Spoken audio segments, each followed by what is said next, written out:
చేరిక అధికారికంగా ఖరారైంది. స్వయంగా ఇంటికి వెళ్లి జీవన్ రెడ్డిని సాదరంగా ఆహ్వానించారు కేటీఆర్. ఈ నెల చివరి వారంలో జరిగే పార్టీ ప్లీనరీలో కేసీఆర్ సమక్షంలో జీవన్ రెడ్డి గులాబీ కండువా కప్పుకోనున్నారు. మరోవైపు కొన్ని రోజులుగా జీవన్ రెడ్డిని కూల్ చేసేందుకు ప్రయత్నించిన కాంగ్రెస్ నేతలు ఆయనపై హాట్ కామెంట్స్ చేశారు. 14 సార్లు బీఫామ్ ఇచ్చిన కాంగ్రెస్ పార్టీకి జీవన్ రెడ్డి మోసం చేశారని పీసీసీ చీఫ్ మహేష్ గౌడ్ అన్నారు. ఇదే అంశంపై వాళ్ళ డిఎన్ఏలో మా ఎడిటర్ భరత్ డిస్కస్ చేద్దాం. భరత్, జీవన్ రెడ్డిని మొత్తానికి బీఆర్ఎస్ లో చేరబోతున్నారు. మాజీ మంత్రి కేటీఆర్ స్వయంగా వెళ్లి ఆహ్వానించారు. ఎలా చూడొచ్చు? సో ఇది ఊహించిన పరిణామమే. జీవన్ రెడ్డి కాంగ్రెస్ పార్టీ వీడుతారు, బీఆర్ఎస్ లోకి వెళుతారు అన్నది మనం ఆయన అసంతృప్తిగా ఉన్న చాలా రోజుల క్రితం నుంచే చెప్పుకుంటూ వస్తున్నాం. ఆల్రెడీ ఆయన మైండ్ మేకప్ అయ్యారు. Municipal elections before mind makeup అయ్యారు. అందుకనే మున్సిపల్ ఎన్నికల్లో జీవన్ రెడ్డి ఇండిపెండెంట్ క్యాండిడేట్లకు మాత్రమే ప్రచారం చేశారు. 50 మంది అయితే సంజయ్ కుమార్ కి ఒక 30 టికెట్లు ఇచ్చారు, జీవన్ రెడ్డికి 20 టికెట్లు ఇచ్చారు. 30-20. సో ఆ 20 టికెట్లో జీవన్ రెడ్డి తను కాంగ్రెస్ బీఫామ్ ఇచ్చిన వాళ్ళకు కూడా ప్రచారం చేయలేదు. మిగతా ఇండిపెండెంట్స్ ఆ 20 టికెట్లు కాకుండా 30 ఇండిపెండెంట్స్ ఎవరైతే తన వర్గీయులు పోటీ చేశారో వాళ్లకు ప్రచారం చేశారు. సో తన చేతుల మీదుగా తను ఎవరైతే కాంగ్రెస్ పార్టీకి ప్రపోజ్ చేశారో వాళ్లకు కూడా జీవన్ రెడ్డి ప్రచారం చేయలేదు.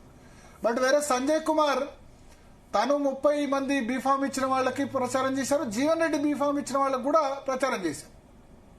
ఇదంతా కూడా సమస్య ఫిరాయింపులకు సంబంధించిన ఇష్యూతో వచ్చింది. సో జీవన్ రెడ్డి ప్రధాన సమస్య ఏంటంటే కాంగ్రెస్ జగిత్యాల్లో తిరుగులేని నేతగా ఉన్నారు. అక్కడ నెంబర్ 1 to 10 జీవన్ రెడ్డే, ఇంకెవరు లేరు. రెండో వ్యక్తి అన్నది లేదు. కాంగ్రెస్ పార్టీ అంటే జీవన్ రెడ్డి, జీవన్ రెడ్డి అంటే కాంగ్రెస్ పార్టీ, జీవన్ రెడ్డి తర్వాతే ఎవరైనా. సో అటువంటి సిచ్యువేషన్ నుంచి ఇప్పుడు సంజయ్ కుమార్ అక్కడ చేరడంతో కాంగ్రెస్ పార్టీలోని అధికార పార్టీకి బీఆర్ఎస్ నుంచి ఎమ్మెల్యే చేరడంతో ఆయన షాక్ తిన్నారు. నిజానికి పార్లమెంట్ ఎన్నికల్లో ఓటమి, దాని తర్వాత ఆపోజిషన్ లో ఉండడం జీవన్ రెడ్డి కొత్త కాదు. కానీ ఆపోజిషన్ లో ఉన్న ఆయన అధికారం చెలాయించేవాళ్ళు. కేసీఆర్ రూలింగ్ లో 2014-19లో జీవన్ రెడ్డి ఎమ్మెల్యేగా గెలిచారు. అయినా సరే ఆపోజిషన్ లో జగిత్యాల ఇప్పుడు కేటీఆర్ చెప్పారు, జీవన్ రెడ్డి చెప్పారు, బోర్నపల్లిలో ఒక బ్రిడ్జ్ శాంక్షన్ చేయడానికి కేసీఆర్ అడిగితే చేశారు. జీవన్ రెడ్డి ఏది అడిగితే అది కేసీఆర్ సమయంలో కూడా నడిచింది. సో ఇప్పుడు అధికార పక్షంలో ఉండి తనకు ఇబ్బంది అయ్యే పరిస్థితి.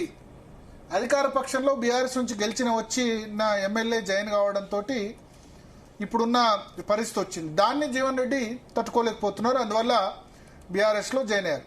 ఇక కాంగ్రెస్ పార్టీ మీరు అన్నట్టు ఇంతకాలం కూల్గా ఉంది, ఇప్పుడు ఆరోపణలు గుప్పిస్తుందంటే డెఫినెట్ గా ఇంతకాలం పార్టీలో ఉంచి బయటకు పోకముందే ఆరోపణలు చేయలేదు కదా. ఇప్పుడు ఈ విషయం కూడా మనమే బయట పెట్టాం. ఏంది బయట పెట్టామంటే అందరికి తెలుసు. 14 సార్లు కాంగ్రెస్ పార్టీ బీఫామ్ వచ్చింది జీవన్ రెడ్డికి. కాంగ్రెస్ పార్టీ తరఫున జీవన్ రెడ్డికి ఏం తక్కువ చేయలేదు. 14 సార్లు బీఫామ్ ఇచ్చారు, 11 సార్లు ఎమ్మెల్యే టికెట్, దానిలో 6 సార్లు గెలిచారు, 5 సార్లు ఓడిపోయినారు. 1985 నుంచి పోటీ చేస్తున్నారు కాంగ్రెస్ నుంచి. 83లో మొట్టమొదట గెలిచింది తెలుగుదేశం పార్టీ నుంచి జీవన్ రెడ్డి. ఎన్టీఆర్ టికెట్ మీద పోటీ చేసి 83లో, కాకపోతే నాదన్ల భాస్కర్ రావు వైపు ఆయన వెళ్లారు. ఈ ఆగస్టు సంక్షోభం 83లో నాదన్ల భాస్కర్ రావు వైపు నిలిచారు. ఆ తర్వాత కాంగ్రెస్ పార్టీలో జీవన్ రెడ్డి జాయిన్ అయ్యారు. సో అప్పుడే అంటే ఆయన టీడీపీ నుంచి గెలిచిన కాంగ్రెస్ పార్టీ వైపు వెళ్లారు. బట్ 85 నుంచి కంటిన్యూస్ గా కాంగ్రెస్ పార్టీలో ఉన్నారు. 85 నుంచి ప్రతి సందర్భంలో కూడా 85, 89, 94, 96 బై ఎలక్షన్ అంటే ఎల్రమణ అప్పుడు 94లో గెలిచిన తర్వాత మెంబర్ ఆఫ్ పార్లమెంట్ గా 96 కరీంనగర్ మెంబర్ ఆఫ్ పార్లమెంట్ గా ఎల్రమణ గెలిచినప్పుడు కూడా అప్పుడు జీవన్ రెడ్డికి టికెట్ ఇచ్చారు. తర్వాత 99, 2004, 2009, 14, 18, 23 ఇవన్నీ సందర్భాల్లో కూడా కాంగ్రెస్ పార్టీ టికెట్ ఇచ్చింది.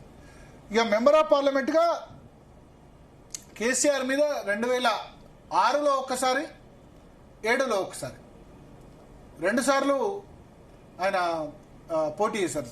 2007, 8 2 టైమ్స్ పోటీ చేశారు. రాజశేఖర్ రెడ్డి సూచన మీద ఆయన పోటీ చేశారు, మరి 2 సార్లు ఓడిపోయారు. ఆ తర్వాత మన నిజామాబాద్ మెంబర్ ఆఫ్ పార్లమెంట్ గా మొన్న 24 పార్లమెంట్ ఎలక్షన్స్ లో పోటీ చేశారు.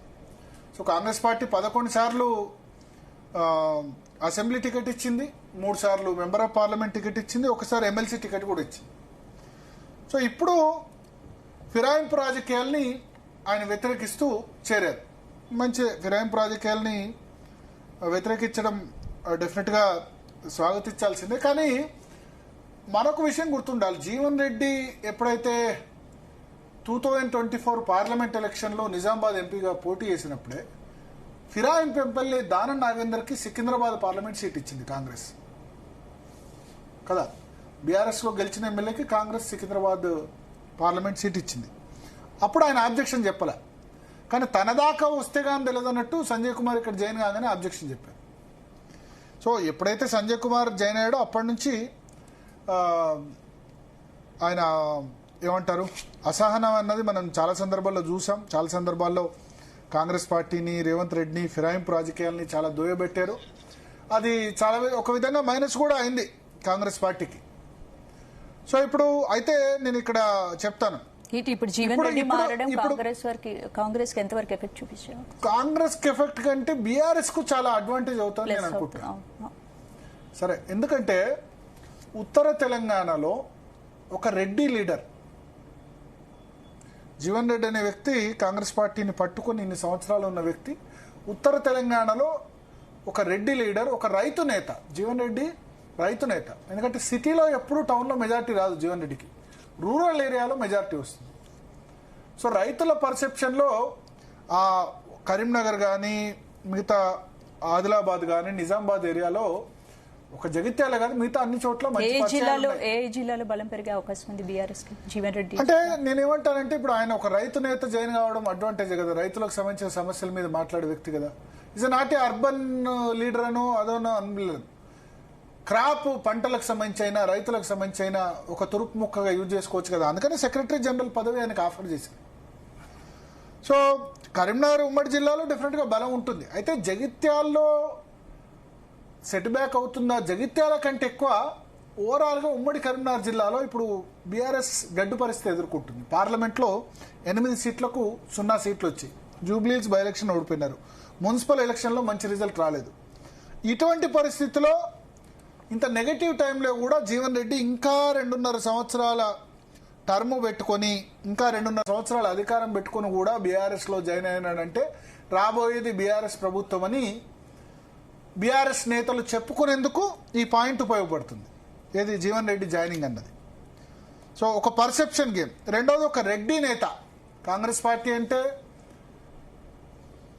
రెడ్డిలు పూర్తిగా సపోర్ట్ చేస్తేనే కాంగ్రెస్ పార్టీ అధికారంలోకి వచ్చేది. 2018లో కేసీఆర్ పెట్టిన రైతు బంధు వల్ల రెడ్డిస్ అవుట్ రైట్గా కాంగ్రెస్ పార్టీకి సపోర్ట్ చేయలేదు. బట్ 24లో మోస్ట్ ఆఫ్ ది రెడ్డిస్ మాకు అధికారం రావాలి, వెలమనేతనే అధికారం ఎందుకు, రాజ్యాధికారం మాకు మళ్ళీ రావాలి, ఉమ్మడి రాష్ట్రంలో మేము డామినేట్ చేసాం, తెలంగాణ రాష్ట్రంలో మా ముఖ్యమంత్రిని చూడాలని కోరుకున్నారు.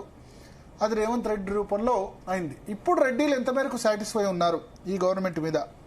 ఎందుకంటే కేసీఆర్ ఏనాడు రెడ్డిని నిర్లక్ష్యం చేయలేదు, ఆ విషయం గుర్తుంచుకోవాలి మనం. ఆయన కేబినెట్లో 17 మందిలో 6 రెడ్డిలు ఉండేవాడు.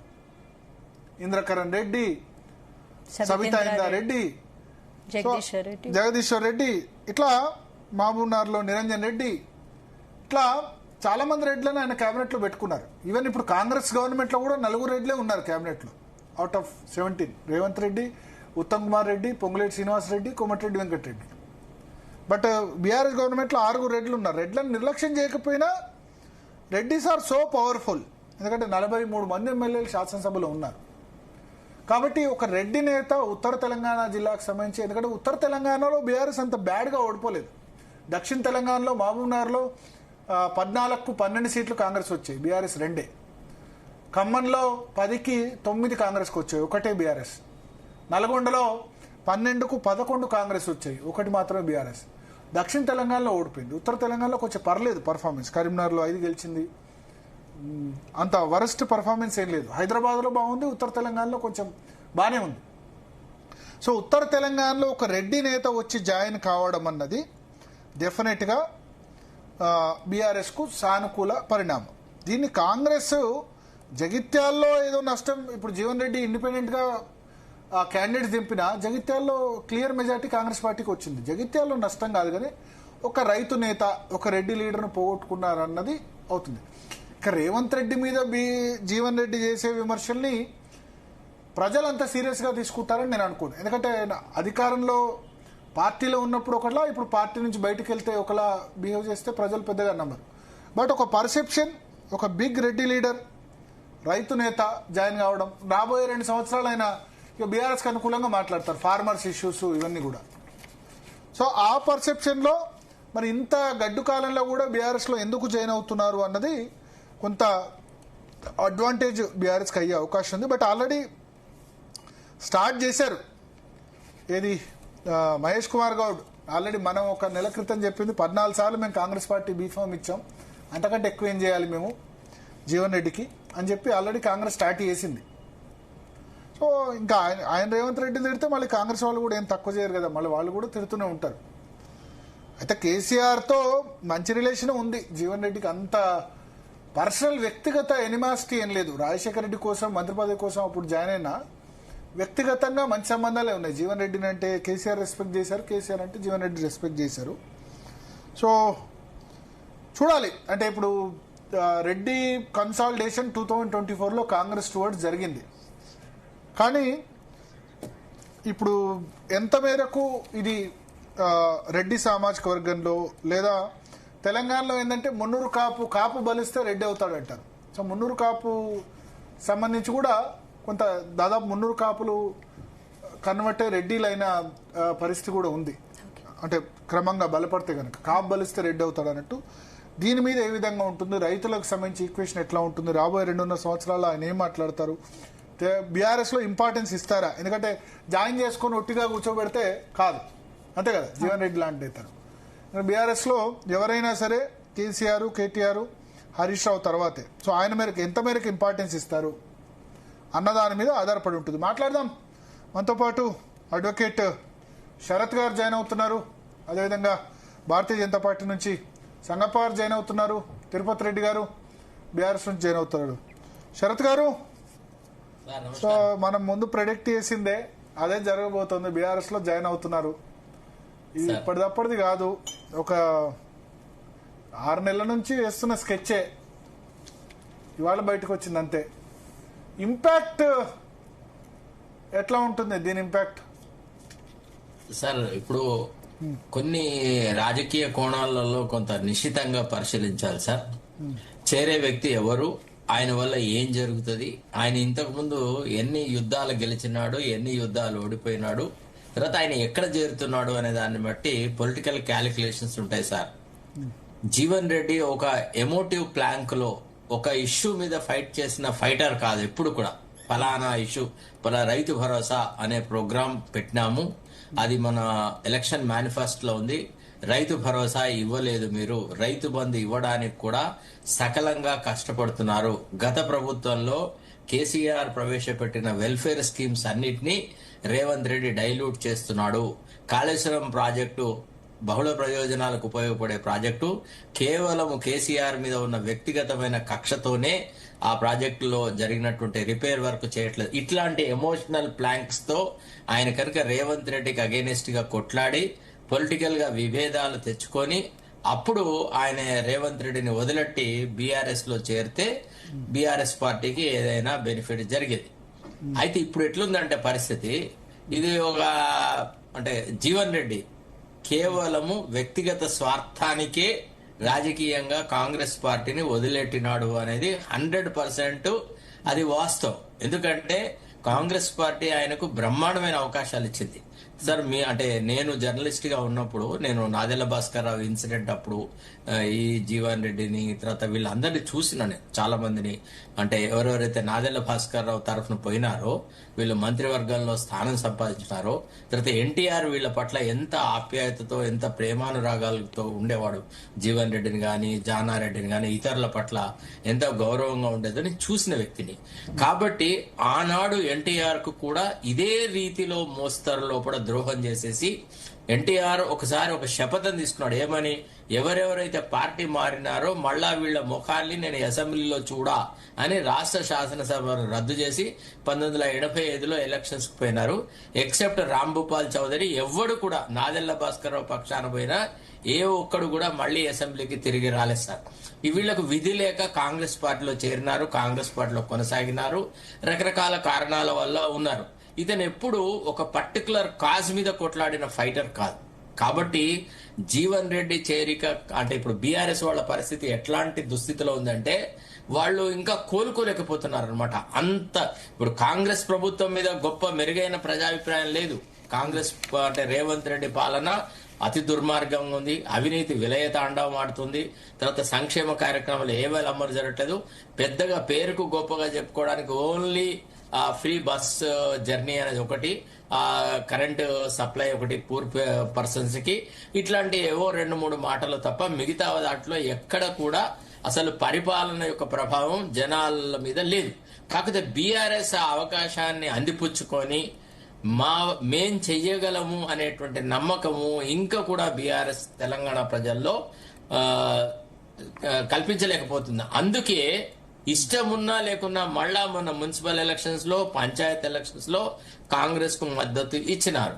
తర్వాత రేవంత్ మన ఈ Jeevan Reddy is not a fighter. అదే పార్టీలో 45-50 సంవత్సరాలు ఫైటర్ ఎందుకు కాదంటారు? చాలా ఇష్యూస్ మీద ఫైట్ చేశారు ఆయన. దేంట్లో ఫైట్ చేసినాడు? ఏ గవర్నమెంట్ లో ఉన్నా ఏ ఇష్యూలో అయినా ఫైటర్, నిరంతర పోరాటవారు. ప్రజలకు సంబంధించిన ఏ అంశంలో ఫైట్ చేసినాడు? ఫార్మర్ సంబంధించిన చాలా ఇష్యూస్ లో ఫైట్ చేశారు. ఫార్మర్ లేదు సార్, ప్లీజ్ నా వినండి దయచేసి. నేను నా ఎక్స్ప్లెనేషన్ నేను ఇస్తాను చూడండి. With in the party difference of opinion ఉన్నా కానీ కాంగ్రెస్ సంస్కృతిలో ముఖ్యమంత్రితో విభేదించి కూడా పార్టీలోనే ఉండి పార్టీ నాయకత్వపు మార్పును కోరాలా, ఎమ్మెల్యేల బలాన్ని చేకూర్చుకోవాలి. వాళ్ళు చాలా మంది ఎమ్మెల్యేలు అసంతృప్తి ఉన్నారు. మా నియోజకవర్గాలకి చారాన ఇవ్వట్లేదు. ముఖ్యమంత్రి కేవలం తన నియోజకవర్గాన్ని, బట్టి విక్రమార్క మధిర నియోజకవర్గాన్ని, ఇట్లా వీళ్ళ నియోజకవర్గాలను ప్రైమ్ వాటిని డెవలప్ చేసుకున్నారు తప్ప ఇతరులకు అవకాశాలు రావట్లేదని రాజగోపాల్ రెడ్డి లాంటి వ్యక్తి రాష్ట్ర శాసనసభ వేదిక మీద మాట్లాడినాడు. అట్లాంటి అసంతృప్తి ఎమ్మెల్యే అందరినీ జమ చేసుకొని వాళ్ళందరితో ఒక జత కట్టేసేసి కాంగ్రెస్ అధిష్టాన వర్గానికి చెప్పగలిగుండే తన సీనియారిటీని ఉపయోగించుకొని రేవంత్ రెడ్డి పరిపాలన వల్ల రాష్ట్రంలో కాంగ్రెస్ సర్వనాశనం అవుతున్నది, ఫిరాయింపులను ఎంకరేజ్ చేసినాడు, ఈ రకంగా చేస్తున్నాడు అని చెప్పేది ఉండే.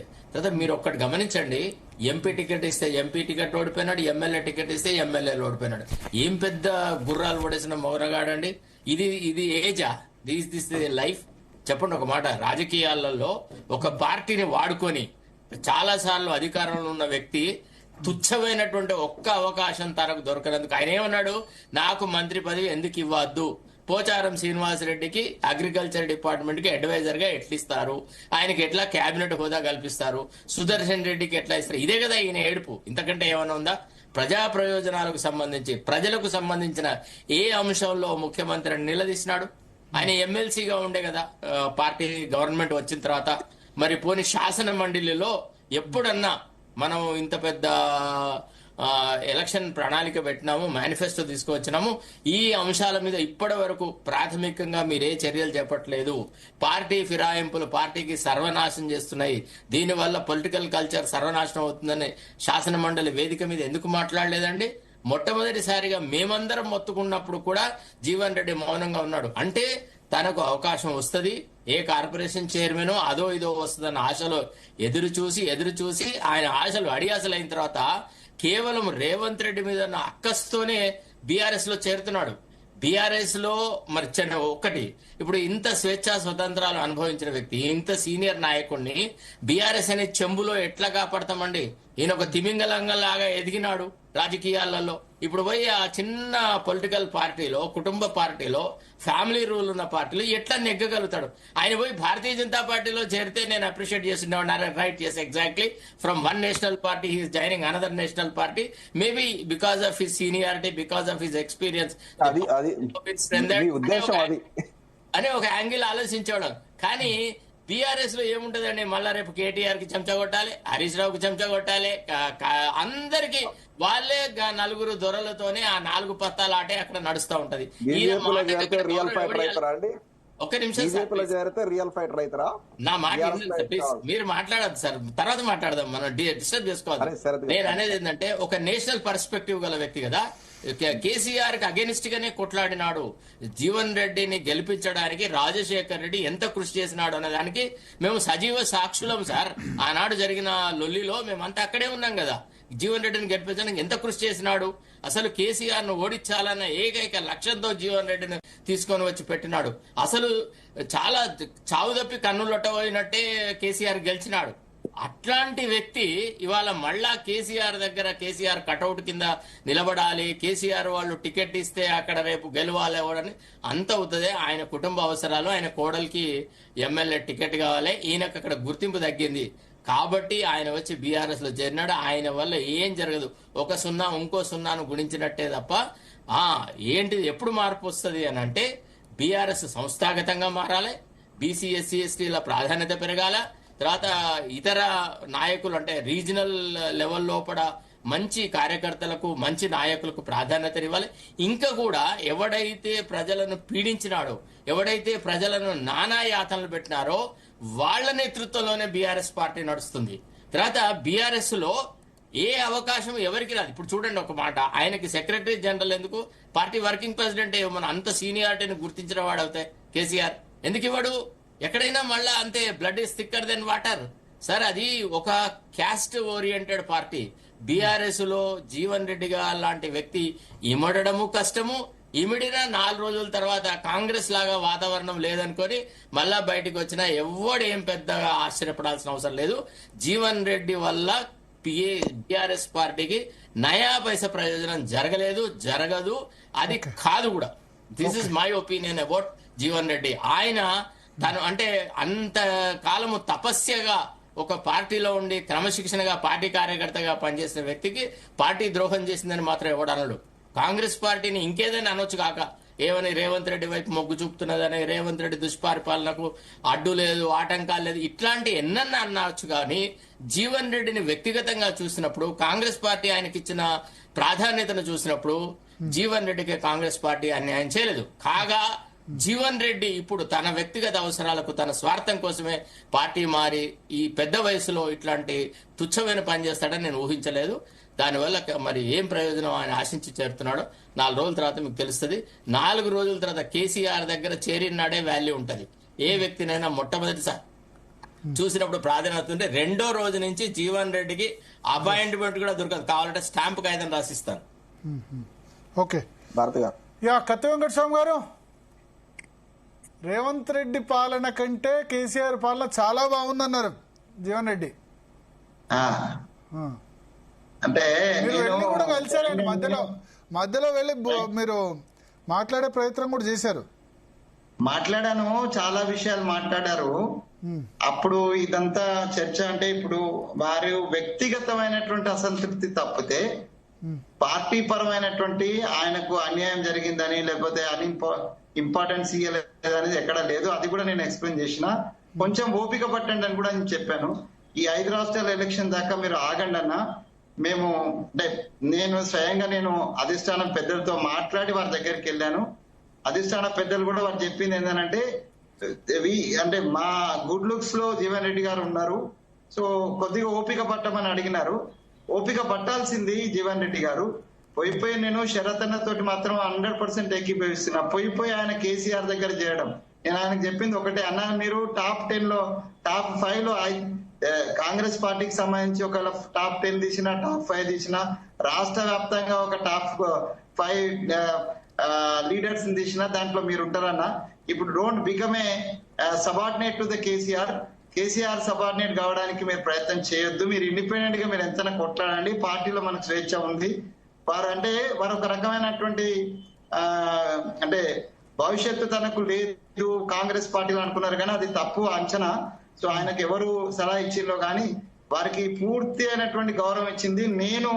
చివరిగా నేను వెళ్ళినటువంటి ప్రయత్నం ఏదైతుందో అది కాంగ్రెస్ కేంద్ర నాయకత్వం యొక్క ఇన్స్ట్రక్షన్ మేరకు నేను వెళ్ళాను. మా నటరాజన్ గారు స్వయంగా ఫోన్ లో 40 నిమిషాలు ఆయనతో మాట్లాడారు.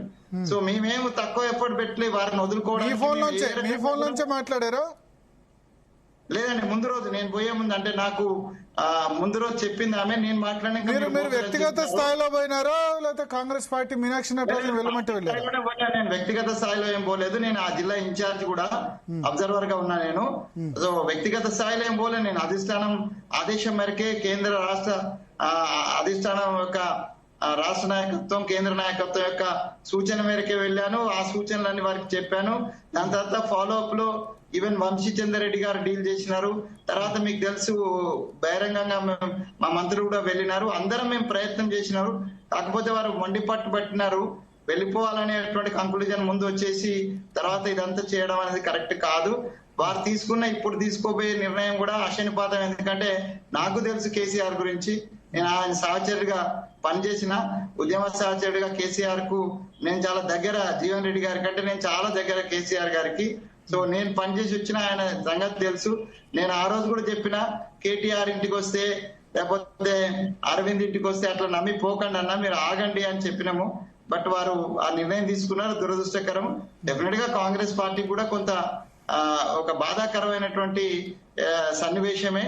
కాకపోతే వారిగా ఇప్పుడు మన వ్యక్తిగతమైనటువంటి వారి యొక్క స్వేచ్ఛను మనం కాదనలేము. ఈ హాజ్ ఎవ్రీ రైట్ అండ్ ఆయనకున్న స్వేచ్ఛ ఆయనకుంది. ఒక వ్యక్తిగా, ఒక సీనియర్ నాయకునిగా, తలబడిన నేతగా, ఒక సుదీర్ఘకాలం కాంగ్రెస్ కు సేవ చేసినటువంటి నేతగా, ప్రజలకు సేవ చేసిన నేతగా వారికి పూర్తి స్వేచ్ఛ ఉంటది.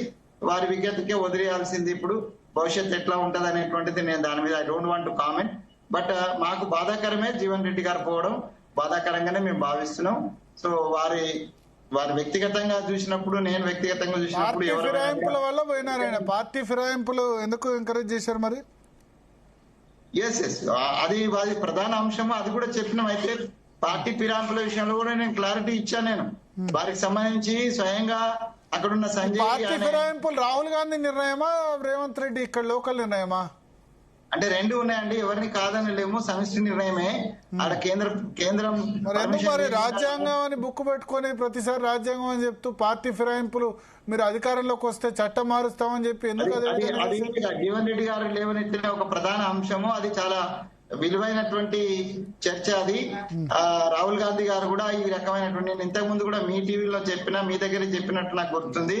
ఆ 10 మంది ఎమ్మెల్యేలను మనము గాలికి పోయేదాన్ని నెత్తినేసుకొని అనవసరంగా రాద్ధాంతం చేసుకొని చివరికి రాహుల్ గాంధీని కామెంట్ చేస్తుంటే కూడా నాలాంటి రాహుల్ గాంధీ టీమ్ లో ఉన్న వాడిని కూడా నేను రాహుల్ గాంధీని సపోర్ట్ గా మాట్లాడలేనటువంటి దుస్థితిని ఈ రాష్ట్ర నాయకత్వము లేకపోతే ముఖ్యమంత్రి గారు కల్పించిందనేది చాలా స్పష్టము.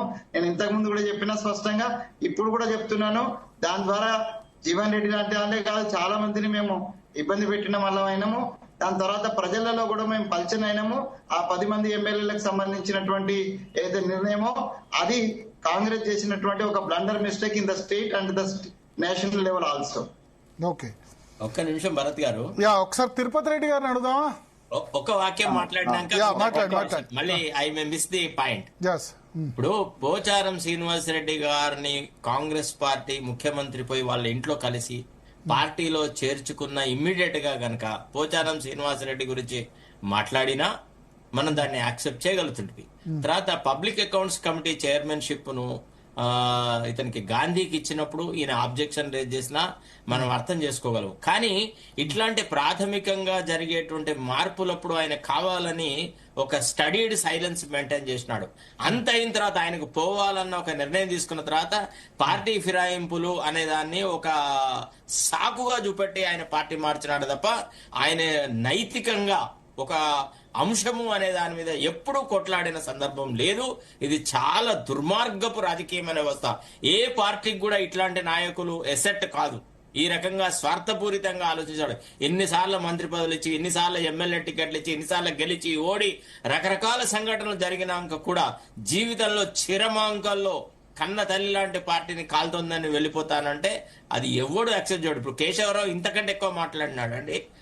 కేసీఆర్ దగ్గర చేరినప్పుడు కేశవరావు ఎట్లా మాట్లాడినాడు, ఎంతకాలం. తీరా ప్రభుత్వం మారంగానే నిమిషాల మీద కథం జెండా మార్చినాడు. పోయి కాంగ్రెస్ జెండా కప్పుకొని చచ్చిపోతానని చెప్పి పోయి రేవంత్ రెడ్డి పక్కకుండి గానా బజానాలు చేస్తా ఉన్నాడు. కాబట్టి ఇట్లాంటి వాళ్ళ వల్ల they don't add or they don't. ఒకసారి మనతో పాటు కొప్పుల ఈశ్వర్ గారు ఉన్నారు. కుప్పలేశ్వర్ గారు అకంపెనీ చేశారు కేటీఆర్ ను కూడా, జగిత్యాల జిల్లాకు సంబంధించి మాజీ మంత్రి. సో ఒకసారి ఆయన వెర్షన్ తీసుకుందాం. ఈశ్వర్ గారు చెప్పండి భరత్ గారు. జీ తెలుగు కోసం సమయం కేటాయించిన ధన్యవాదాలు. సో ఇప్పుడు మీరు అటు సంజయ్ కుమార్ ను తీసుకున్నందుకు ఇటు జీవన్ రెడ్డిని తీసుకున్నారు, అంతేనా? అంటే అట్లా మనము మాట్లాడడానికి కరెక్ట్ కాదండి. టిట్ ఫర్ టాటా వాళ్ళు తీసుకున్నందుకు మీరు ఇటు తీసుకున్నారా? లేదు, అట్లా మీకు ఆడ సీక్వెన్స్ కూడా అట్లా కనబడతలేదు, చూడడానికి అట్లా కనబడతలేదు. జీవన్ రెడ్డి గారు 40 సంవత్సరాలు కాంగ్రెస్ పార్టీలో ఉండి అనేక రకాల బాధ్యతలు వహించినటువంటి ఒక సీనియర్ ప్రజానాయకుడు. ఆయన ఆ పార్టీలో చాలా అవమానానికి గురైండు, తర్వాత ఆయన ఇబ్బందికి గురైండు, ఆయన పట్టించుకోలేదు. ఈ ప్రభుత్వం వచ్చిన తర్వాత చాలా నిర్లక్ష్యం చేసిండ్రు అనేటువంటిది తన వర్షన్ లో చాలా సార్లు చెప్పిండ్రు. కనీసం మాకు విలువలు లేకుండా పోయినాయి, మర్యాద లేకుండా పోయింది, మేము పదవులు ఏం అడగట్లేదు, కనీసం మాకు మర్యాద అన్న ఉండాలి కదా అనేటువంటిది చాలా సందర్భాల్లో చెప్పిండు. ఇప్పటికి ఈ ఇష్యూ జరగబట్టి దాదాపు 6 నెలల నుంచి చర్చ జరుగుతూనే ఉన్నది. ఏదో ఆయన కోసం ఈయన తీసుకున్నాడు అనేది కరెక్ట్ కాదు. ఎందుకు అని అంటే నాకు తెలిసి జీవన్ రెడ్డి గారు ఒక్కరే కాదు, చాలా మంది సీనియర్స్ కూడా కాంగ్రెస్ పార్టీలో ఇదే రకమైనటువంటి హ్యూమిలేషన్ కు గురవుతున్నట్టుగా కనబడుతుంది. చాలా మంది ఇదే ఆలోచనతో ఉన్నట్టున్నారు. అంతేకాకుండా ఇంకోటి ఏంటంటే ఇప్పుడున్న ప్రభుత్వం గురించి మాట్లాడుకున్నప్పుడు ఒక ఫెయిల్యూర్ ప్రభుత్వం కదా, ఇచ్చిన 6 గ్యారెంటీలు తుంగలో దొరికి అదే అబద్ధాన్ని కూడా చాలా గొప్పగా. జీవన్ రెడ్డి టిఆర్ఎస్ పుట్టినప్పటి నుంచి తిడుతూనే ఉన్నారు 24 సంవత్సరాలుగా. ఇప్పుడు మరి సపోర్ట్ చేస్తే ఎట్లా? లాస్ట్ 25 years గా 2001లో పుట్టినప్పుడు తిడుతూనే ఉన్నారు. కేసీఆర్ మీద ఎంపీగా వ్యతిరేకంగా 2 సార్లు పోటీ చేశారు. నేను కాదని అంటలేను, పోటీ చేశారు. కాంగ్రెస్ పార్టీ విధానాలకు అనుగుణంగా ఆ రోజు ఆయన మాట్లాడండి. కానీ ఈ రోజు ఉన్న ప్రభుత్వ విధానాలు చూసినట్టయితే ఇప్పుడు జీవన్ రెడ్డి గారు చెప్పుడు ఎందుకంటే ప్రజలను అడిగితే తెలియదా, మేధావులను అడిగితే తెలియదా, ఉద్యోగస్తులను అడిగితే తెలియదా, ఎవరినైనా తెలియదు. ఈ ప్రభుత్వం యొక్క పనితీరు లెక్క పత్రం అంతా కూడా ఎవరిని అడిగినా చెప్తారు. కాబట్టి దానికి అదొక వైపు కొనసాగుతూనే పార్టీలో ఉన్నటువంటి సీనియర్ నాయకులను నిర్లక్ష్యం చేయడం, అవమానపరచడం అనేటువంటిది ఆయన పార్టీలో సంజయ్ కుమార్ తీసుకున్నందుకు నేను వ్యతిరేకించలేదు. కానీ నన్ను, నా నాయకులు, నాకున్నటువంటి నా అనుచర వర్గాన్ని, నా నాయకులను, కార్యకర్తలను అనేక సంవత్సరాలు నాతో పాటు మరి కాంగ్రెస్ పార్టీలో నాతో కొనసాగినటువంటి వాళ్ళకు కూడా మర్యాద లేకుండా పోయిందనేది ఆయన యొక్క వాదన. సరే, ఇప్పుడు ఆయన నాకు మేజర్ గా చూస్తే కాంగ్రెస్ పార్టీ పాలసీస్ తో విభేదించి రావట్లేదు, కాంగ్రెస్ పార్టీలో తనకు అన్యాయం జరిగిందని మాత్రమే వస్తున్నారు. ఓకే, అది ఎట్లా మీకు బెనిఫిట్ అవుతుంది? అది ఒకవైపు. తర్వాత అసలు కాంగ్రెస్ ప్రభుత్వమే ఫెయిల్యూర్ ప్రభుత్వం కదా 100%. ఆయన ఈ రోజు ఆ ప్రెస్ మీట్ లో ఆయన స్పష్టంగా చెప్పిండ్రు, ఫెయిల్యూర్ ప్రభుత్వము, గ్యారంటీలు అమలు చేయలేదు, తర్వాత ఇచ్చిన ఏ ఒక్క వాగ్దానం అమలు చేయలేదు, రైతు బంధు వేయడం లేదు, సరిగా నీళ్లు రాక సరైన చాలా ప్రాంతాలలో పంటలు ఎండిపోతున్నాయి, తర్వాత డెవలప్మెంట్ అనేది శూన్యము, 3,47,000 కోట్లు అప్పు చేసినామని గర్వంగా చెప్తాడు ముఖ్యమంత్రి నిండు శాసనసభలో. ఏం చేసిండు అనేటువంటిది మాత్రం సమాధానం లేదు, ఎక్కడ చిన్న డెవలప్మెంట్ కనబడతలేదు. ఫీజు రియంబర్స్మెంట్ ఇయ్యనటువంటి ప్రభుత్వం కూడా ఒక ప్రభుత్వమా అని అలా జీవన్ రెడ్డి గారే మాట్లాడింది. ఎప్పుడన్నా ఏ గవర్నమెంట్ అన్నా ఇటువంటి దుస్థితి ఉన్నదా భరత్ గారు? ఓకే, సరే. అంటే ఇప్పుడు ఆ ఇష్యూస్ పక్కన పెడితే జీవన్ రెడ్డికి మీరు ఎట్లాంటి గౌరవం ఇవ్వబోతున్నారు? డెఫినెట్ గా ఆయన సీనియర్ నాయకుడు, ఆయన గౌరవం ఆయనకు తప్పకుండా ఉంటది. అది నా స్థాయిలో చెప్పే విషయం కాదు. మా అధినాయకులు కేసీఆర్ గారు, అదే విధంగా కేటీఆర్ గారు వారి స్థాయిలో తీసుకునేటువంటి నిర్ణయం వారికి సముచితమైనటువంటి స్థానము, మర్యాద ఉంటదని నేను భావిస్తున్నాను. ఇప్పుడు జగిత్యాల జిల్లాలోనే రమణ ఉన్నారు, మీరున్నారు, సీనియర్ లీడర్స్ చాలా మంది కూడా ఉన్నారు. ఉన్నాం, దానికి ఏమి ఇబ్బంది లేదు. సెక్రటరీ జనరల్ ఇస్తే మీకేం అభ్యంతరం లేదా జీవన్ రెడ్డికి? అది ఏమి ఇస్తారనేది నేను అవకాశం. కానీ ఇప్పుడు ఒకటి, కానీ కాంగ్రెస్ నేతలు ఏమంటారంటే మేము ఏం తక్కువ చేశాం జీవన్ రెడ్డికి, 14 సార్లు కాంగ్రెస్ పార్టీ బీఫామ్ ఇచ్చాం, 11 సార్లు ఎమ్మెల్యే, 3 సార్లు ఎంపీ. ఎవరైనా ఏం పదవులు ఇచ్చు ముఖ్యం కాదండి, ఆత్మ గౌరవం ముఖ్యము. ఆత్మ గౌరవానికి సంబంధించి ఆయన బాధపడేది. నేను పదవులు అడుగుతలేను, కనీసం మర్యాద ఆత్మగౌరవం లేకుండా చేసిరు కదా. ఇన్నేళ్లు కష్టకాలంలో కూడా నేను పడి ఉన్నాను పార్టీ కోసము. 10 ఏళ్లు ప్రభుత్వం లేకపోతే పార్టీని పట్టుకొని ఉన్నాను. ఎమ్మెల్సీగా ఎమ్మెల్యేగా గెలిచినప్పుడు కూడా ఒంటరి పోరాటం చేసినాను. ఇలా కొత్త కొత్త మనుషులు రాగానే మేము కనబడతలేము అనేది ఆయన ఆవేదన. ఓకే ఓకే, కొత్త కొత్త మనుషులు వస్తే కనబడతలేదంటే ఇచ్చారు కదా, ఎంపీ టికెట్ కూడా ఇచ్చారు కదా తర్వాత. ఇచ్చారు ప్రభుత్వం వచ్చిన తర్వాత. ప్రభుత్వం వచ్చిన తర్వాత ఎంపీ టికెట్ కూడా ఇచ్చారు కదా అంటారా? టికెట్ ఇస్తే గెలవలేదు కదా. Okay okay okay. So Eshwar garu thank you G Telugu కోసం మీ సమయం కేటాయించినందుకు. కాలువ సుజాత గారు జాయిన్ అయ్యారు కాంగ్రెస్ పార్టీ నుంచి. సుజాత గారు, సుజాత కాదు, కల్వ సుజాత. కల్వ సుజాత, సారీ, కల్వ సుజాత గారు జాయిన్ అయ్యారు. సుజాత గారు, 42 సంవత్సరాల సుదీర్ఘ అనుబంధం ఇవాళతో ఇక పోయింది. అండ్ ఇంతకాలం పార్టీ రాజీనామా చేసినా జాయిన్ కాలేదు. సుదీర్ఘ అనుబంధం పోయింది. కాపాడుకునేందుకు మీరు అంత మనసు పెట్టి ప్రయత్నం చేశారా అని, లేదా పోతే పోని అనుకున్నారా? పోతే పోని అనుకున్నారా? లేదండి. గుడ్ ఈవినింగ్ అండి జీటీవీ న్యూస్ ప్రేక్షకులకి, అలాగే భరత్ గారికి, నా తోటి పార్టిసిపెంట్ సోదరులకు కూడా. పోతే పోనీ అనుకుంటే ఆయన ఎప్పుడో కాంగ్రెస్ మీద ఎలిగేషన్ తెచ్చినప్పుడే సస్పెండ్ చేసేది, లేకపోతే ఆయనకి షోకాజ్ నోటీసులు ఇచ్చేది, లేకపోతే ఇంకోటి ఇతరత్ర ఏదన్నా చేసేది ఆయనని పార్టీలో నుంచి వదిలించుకోవాలనుకుంటే. మీరు చూసి ఉంటారు, సంజయ్ రావు జాయిన్ అయిన తర్వాత చాలా సార్లు గొడవ పడ్డాడు, పత్రికా ముఖంగా గొడవ పడ్డాడు, వచ్చి గాంధీ భవన్ లో గొడవ పడ్డాడు, నాయకులతో గొడవ పడ్డాడు, డైరెక్ట్ గా ముఖ్యమంత్రి గారిని కూడా అనుచితంగా మాట్లాడారు. అంటే వయసులో పెద్దవారు, నేను చాలా చాలా గౌరవించే దాంట్లో వారు కూడా ఒకరు. సంజీవ్ గారు జాయిన్ అయిన తర్వాత వారు అంటే ఒక్కొక్కసారి ఒక్కొక్క ఈక్వేషన్ లో కొన్ని తప్పవు.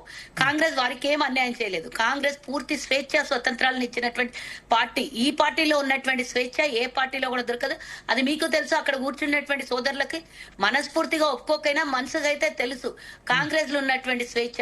ఎవరైనా లీడర్లు అనుకోవచ్చు, ఎవరైనా ముఖ్యమంత్రులు అనుకోవచ్చు, నాకేం తక్కువ. నేను కూడా నియోజకవర్గం ఎమ్మెల్యే కాకున్నా వార్డు మెంబర్ కూడా నేను ఎమ్మెల్యేని అనుకోవచ్చు, ముఖ్యమంత్రి. అంత స్వేచ్ఛ ఇచ్చినటువంటి పార్టీ. ఈ రోజు ఆయన అనుభవం, రాజకీయ అనుభవము 42 సంవత్సరాలు, 14 సార్లు కాంగ్రెస్ పార్టీ నుంచి బీఫామ్ తీసుకున్నాడు. కానీ ఒక కేటీఆర్ అనేటటువంటి వ్యక్తి 15 సంవత్సరాలు ఆయన పార్టీలో ఉన్నటువంటి 3 సార్లు ఎమ్మెల్యేగా, ఆయన జీవిత కాలంలో రాజకీయ అనుభవం 15 సంవత్సరాలు. కనీసం వీరి రాజకీయ అనుభవం అంత వయసు కూడా ఆయన రాజకీయం లేకపోయినటువంటి వ్యక్తితో ఈ రోజు చాలా సంబరపడిపోయి కేటీఆర్ ఫోన్ చేస్తే, రేవంత్ రెడ్డికి ఇంకా తక్కువ. రేవంత్ రెడ్డి కూడా 2007లో వచ్చిన వాళ్ళే ముఖ్యమంత్రి అయినారు. అట్లా ఎట్లా చూస్తారు మీరు? ఒక్క నిమిషం నేను చెప్పేది పూర్తిగా వినలేదు. అయితే ఆయన సంబరపడిపోయింది ఎక్కడ అంటే, కేటీఆర్ ఫోన్ చేస్తే సంబరపడిపోయింది ఆయన. అంటే ఆయన అనుభవం అంతా వయసు లేనటువంటి వ్యక్తి ఆయన. కానీ నేను అలా అన్నాను, రాజకీయాల్లో ఎవరైనా ఎదగొచ్చు, కానీ ఆయనకి ఇచ్చినటువంటి స్వేచ్ఛ, ఆయన కాంగ్రెస్ లో ఉన్నటువంటి నేపథ్యము, వారికి ఇచ్చినటువంటి ప్రాధాన్యత కాంగ్రెస్ లో ఎవరికి కూడా ఇయ్యలేదు. ఎమ్మెల్యేగా ఓడిపోతే ఎంపీ టికెట్, ఎంపీగా ఓడిపోతే ఎమ్మెల్సీ టికెట్, ఇలా ఎన్ని కావాలంటే అన్ని సార్లు అవకాశం ఇచ్చింది కాంగ్రెస్. ఇలాంటి అవకాశాలు ఒక్కసారి ఓడిపోతే పక్కన పెట్టేటటువంటి పార్టీలు చాలా ఉంటాయి. అలాంటిది ఎన్నిసార్లు ఓడిపోయినా కాంగ్రెస్ ఆయనకు అవకాశం ఇచ్చింది. అఫ్ కోర్స్ అందరూ ఓడిపోయినా ఎమ్మెల్సీగా కాంగ్రెస్ పార్టీ కార్యకర్తలు అందరు కలిసి ఆయనను గెలిపించుకున్నారు. అది కూడా మేము వారిని ఏం విమర్శించదలుచుకోలేదు. కానీ కాంగ్రెస్ పార్టీ అధికారంలో ఉన్నప్పుడు ఈ రోజు ఏం గుర్తించుకోవాలి, వారు రేవంత్ రెడ్డిని దూషిస్తే కాంగ్రెస్ పార్టీని దూషించినట్టు. మంత్రి పదవి నాకెందుకు ఇవ్వరు అని అంటారు. మంత్రి పదవి ఇవ్వాలి కదా. సోదరులు ఇందాక టిఆర్ఎస్ సోదరుడు మాట్లాడేటప్పుడు ఆయన గౌరవం దక్కలేదు, పదవుల కోసం కాదు అన్నాడు. మరి ఆయన చెప్పింది వీరి కేంద్రం నాకు తెలీదు, కానీ ప్రతిసారి మరి వాళ్ళకి పదవి మీకు ఇంకొక విషయం గుర్తు చేస్తున్నాను. నేను స్వయంగా చాలా సార్లు వారితో మాట్లాడేదాన్ని. నేను కూడా ఒక విషయం చెప్తున్నాను. ఒకనొక సమయంలో ఆయనకు పిసిసి పదవి వస్తుందని కూడా అనౌన్స్మెంట్ కూడా పబ్లిక్ అంటే అఫీషియల్ అనౌన్స్మెంట్ కాలేదు, కానీ అన్ని మీడియాలలో వచ్చేసింది. నాగార్జున సాగర్ ఎలక్షన్ టైంలో ఎస్ ఏదో నాకు నాగార్జున సాగర్ ఎలక్షన్ 2020. మరి ఆ స్థాయికి వెళ్ళినటువంటి వ్యక్తి ఇప్పుడు 70 సంవత్సరాలకు పైబడినటువంటి వ్యక్తి, సగం జీవితం కన్నా ఎక్కువగా రాజకీయం కాంగ్రెస్ లో ఉన్నటువంటి వ్యక్తి ఆయన. మరి అలాంటప్పుడు కాంగ్రెస్ ఏం తక్కువ చేసింది? నీకు ఇష్టం లేకపోతే సంజయ్ కాంగ్రెస్ పార్టీలోకి వచ్చినటువంటి బాధలో నువ్వు ఉంటే గనక కామ్గా వెళ్ళిపోవాలి. కానీ పార్టీ నాయకుల్ని, ప్రభుత్వాన్ని అందరినీ దూషించి నువ్వు వెళుతూ పార్టీ మీద బురద తల్లి బట్టగాల్చి మీదేసినంత మాత్రాన నువ్వు కాంగ్రెస్ లో అనుభవించడమే గాని కాంగ్రెస్ లో మీ భాగస్వామ్యం గాని ఎలా మర్చిపోతారు? ఇదే టీఆర్ఎస్ పార్టీని ఎవ్వరు కూడా అంటే ఇంతకాలంగా ఉన్నటువంటి వ్యక్తులు కాంగ్రెస్ పార్టీలో మాత్రమే ఉంటారు. ఎందుకంటే కాంగ్రెస్ పార్టీ అనుభవం ఎక్కువ, కాంగ్రెస్ పార్టీ చరిత్ర ఎక్కువ రాజకీయం కాబట్టి 40 ఏళ్ళు 50 ఏళ్ళు చరిత్ర ఉన్న వాళ్ళందరూ కూడా రాజకీయంగా కాంగ్రెస్ పార్టీలోనే ఉంటారు. ఇదివరకు మీరు చూసి ఉండొచ్చు, పొన్నాల లక్ష్మయ్యకి కాంగ్రెస్ ఏం తక్కువ చేసి ఎన్నికల ముందు పార్టీని వదిలేసి బీఆర్ఎస్ లో జాయిన్ అయ్యాడు. నేను అడుగుతున్న కాంగ్రెస్ పార్టీలో ఉండింటే ఈ రోజు ఆయన ఒక అడ్వైజర్ గానో ఇంకో రకంగానో లేకపోతే టికెట్ రాకపోతే ఇంకొక స్థానంలో ఉండేవారు.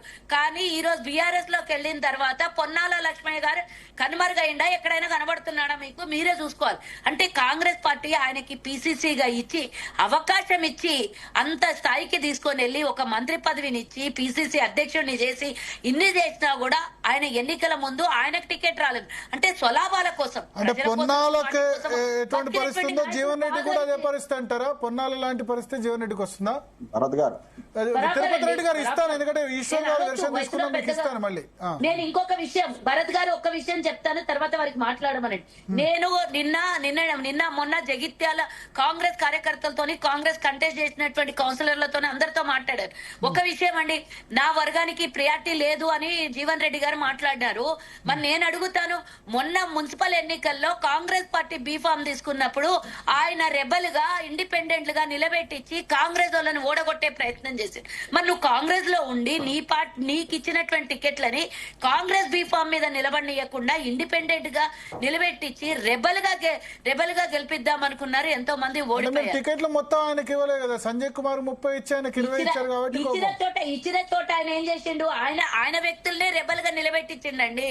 మళ్ళీ ఇంకోటి, ఆయన వెళ్ళేటప్పుడు ఎంతమంది గెలిచినటువంటి వాళ్ళు కాంగ్రెస్ లో గతం నుంచి ఉన్న వాళ్ళు ఎంతమంది జీవన్ రెడ్డి గారితో వెళ్లారు? అది నాకు కావాలి, ఇంపార్టెంట్. అంటే వారికి దక్కలేదనా లేకపోతే అవతలకు దక్కలేదనా? ఎందుకు వెళ్లారు జీవన్ రెడ్డి గారు? ఒక్కసారి తనను విస్మరించుకోవాలి. ఇప్పుడు తనతో పాటు గెలిచినటువంటి కాంగ్రెస్ జెండా మోసినటువంటి వాళ్ళు, ప్యూర్ గా కాంగ్రెస్ తో ఈయనతో ఉన్నటువంటి వాళ్ళు ఎంతమంది ఈ రోజు జీవన్ రెడ్డి గారితో జాయిన్ అయ్యారు? నేను అడిగాను క్లియర్ కట్ గా, అంతమందిని గెలిచినటువంటి వాళ్ళను, కాంగ్రెస్ జెండా పట్టుకున్నటువంటి వాళ్ళను, జీవన్ రెడ్డి గారితో ఉన్నటువంటి వాళ్ళని నేను ప్రతి ఒక్కరిని పర్సనల్ గా ఫోన్ చేసి అడిగాను. కానీ ఎవరం మేము వెళ్ళమని చెప్తున్నారు క్లియర్ కట్ గా. అధికారంలోకి ఒకసారి బీజేపీ వెర్షన్ తీసుకుందాం. మీరు ఉండండి సంగప్ప గారు, మీరు కూడా ట్రై చేసినట్టున్నారు జీవన్ రెడ్డి కోసం. మా బాబు ట్రై చేయలేదు. ఆయన ముందు నుంచి టీఆర్ఎస్ వెళ్తాడని చెప్పి ప్రచారం అవుతుంది. మన జీటీవీలో 10 సార్లు శరత్ అని చెప్పింటాడు టీఆర్ఎస్ పోవద్దు అని. బాగా ఈ రోజు అన్నది 10 రోజులు టీఆర్ఎస్ కోవద్దు, బీజేపీ కోవాలని చెప్పారు. 4-5 సార్లు అంటే బీజేపీకి రావాలి సరే, శరత్ అన్నాడు. కాంగ్రెస్ టీఆర్ఎస్ మాత్రం ఆయన పోతే ఏం కాకుండా పోతాడని చాలా సార్లు అన్నాడు శరత్ అన్న. కాబట్టి మేము బీజేపీ నుంచి ట్రై చేయలేదు. ఎందుకు చేయలేదు అంటే ఆయన ముందు నుంచి కూడా టీఆర్ఎస్ కి వెళ్ళాలి. బీజేపీకి అయినా ఏం కాదు, బీజేపీలో జాయిన్ అయిన లీడర్స్ కూడా ఎవరు ఏమో హ్యాపీ ఉన్నారు. కానీ పాత బ్యాచ్ కొత్త బ్యాచ్ అన్ని ఉన్నాయి కదా, దానిలో కూడా పాత బ్యాచ్ ఏమైనా రాని కొత్త వాళ్ళని ఉంది కదా. ఒకటి పాత బ్యాచ్ కొత్త బ్యాచ్ సరే డిస్కషన్ లో ఉంటాయి పార్టీలు అన్నాక, ఇట్లాంటి చిన్న ఉంటూ ఉండవచ్చు. కానీ భారతీయ జనతా పార్టీ జాతీయ పార్టీ, ఇక్కడ ఎవరు ఒక్కరిది కూడా సింగిల్ గా నడవదు. ఈవెన్ భారతీయ జనతా పార్టీ కావచ్చు, కాంగ్రెస్ కూడా కావచ్చు. సార్ కాంగ్రెస్ గవర్నమెంట్ ఉంది కాబట్టి రేవంత్ రెడ్డి నడుస్తుంది. రేవంత్ రెడ్డి చెప్పింది వింటర్ పార్టీ ఖచ్చితంగా కాంగ్రెస్ పార్టీలో, అంటే వాళ్ళ సీఎం ఉన్నాడు కాబట్టి. కానీ ఒకటి వాస్తవం ఏంటంటే రాజకీయాల్లో శాశ్వత శత్రువులు శాశ్వత మిత్రులు ఉండాలంటారు. కేసీఆర్ ని అప్పుడు తెలంగాణ మూవ్మెంట్ లో కూడా ఆయన మీద పోటీ చేసినప్పుడు కూడా చాలా విమర్శించిండు, అన్ని చేసిండు జీవన్ రెడ్డి గారు. సరే ఈరోజు మళ్ళా అదే పార్టీకి పోయింది. అక్కడ పోయి ఏం కావాలనుకుంటుండో, ఆయన ఏం దొరుకుతుందని పోయిండో నాకు తెలియదు. కానీ ఒకటి వాస్తవం ఏంటి అంటే ఆయన కాంగ్రెస్ పార్టీలో ఫ్రస్ట్రేషన్ గురైపోయినాడు.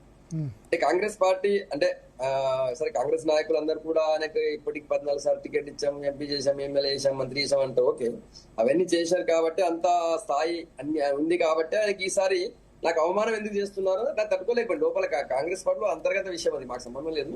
కాకపోతే ఎవరి పార్టీ ఫిరాయింపుల పైన ఇప్పుడు ఒక వ్యక్తిని తీసుకున్నప్పుడు ఆయన కన్వీన్స్ చేసి తీసుకోవడమా లేకపోతే వాళ్ళిద్దరు కూర్చోబెట్టి చేయాల్సింది ఉండే. సర్పంచ్ ఎలక్షన్ ఇంకా ఎక్కువ అయిపోయింది మొదటిది. రెండోది, ఇంతకుముందు మీ జీటీవీ లైవ్ లో మీరు కత్తి వెంకటస్వామి గారి పోస్ట్ ను ఉడగొడతారేమో అనిపిస్తుంది నాకు. ఆయన కత్తి వెంకటస్వామి గారు కూడా తను ఓపెన్ గా ఆ 10 మంది ఎమ్మెల్యేలు తీసుకోవడం మా పార్టీకి ప్రజల్లో చెడ్డ పేరు వచ్చింది, అది కరెక్ట్ కాదు అని చెప్పి మాట్లాడారు. ఇంతకుముందు చాలా సార్లు మాట్లాడారు ఆయన, 3-4 సార్లు. అదే కాంగ్రెస్ లో ఆ ఫ్రీడమ్ ఉంటది, సరే వేరే పార్టీలో కాదు కానీ కాంగ్రెస్ లో అయితే ఆ ఫ్రీడమ్ ఉంటది, మాట్లాడొచ్చు. సరే ఆయన అయితే ఓపెన్ గా మాట్లాడాడు, అది కరెక్ట్ నిర్ణయం కాదు, అది పార్టీ ఫిరాయింపులు అనేది. అయితే నేనేమంటా అంటే సరే పార్టీ జీవన్ రెడ్డి అదే విషయాన్ని ఒక 20 సార్లు అన్నారు పార్టీ అన్నారు కదా. నేను అదే జీవన్ రెడ్డి గారు మరి ఎందుకు ఆలోచించారు అర్థం కాదు. వాళ్ళు ఇప్పుడు 82 మంది 81 మంది గెలిచినప్పుడు టీఆర్ఎస్ పార్టీ సెంచరీ కోసం మొత్తం కాంగ్రెస్ వాళ్ళని అప్పుడు మిగిలిన ఒకరిద్దరు టీడీపీ వాళ్ళు అందరు కలుపుకోలేదా? కలుపుకొని పార్టీ ఫిరాయింపులకి టీఆర్ఎస్ ఒక కొత్త భాషను చెప్పింది.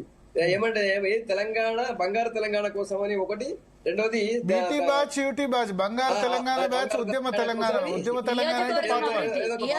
అభివృద్ధి భాష అని చెప్పారు వాళ్ళు. సరే అప్పుడు నియోజకవర్గ అభివృద్ధి కోసం పోతున్నాం, తెలంగాణ స్ట్రెంగ్ చేయడం కోసం పోతున్నాం, రకరకాలుగా చెప్పుకున్నారు. అప్పుడు నేనేమంటా అంటే వీళ్ళు ఏదో కొత్త సత్యకృషి లేనప్పుడు ఆయన పోవాలి కదా. ఒకటి వాస్తవం, చరిత్రను చాలా స్పష్టంగా చెప్పిండు, చాలా కటువు కూడా చెప్పిండు.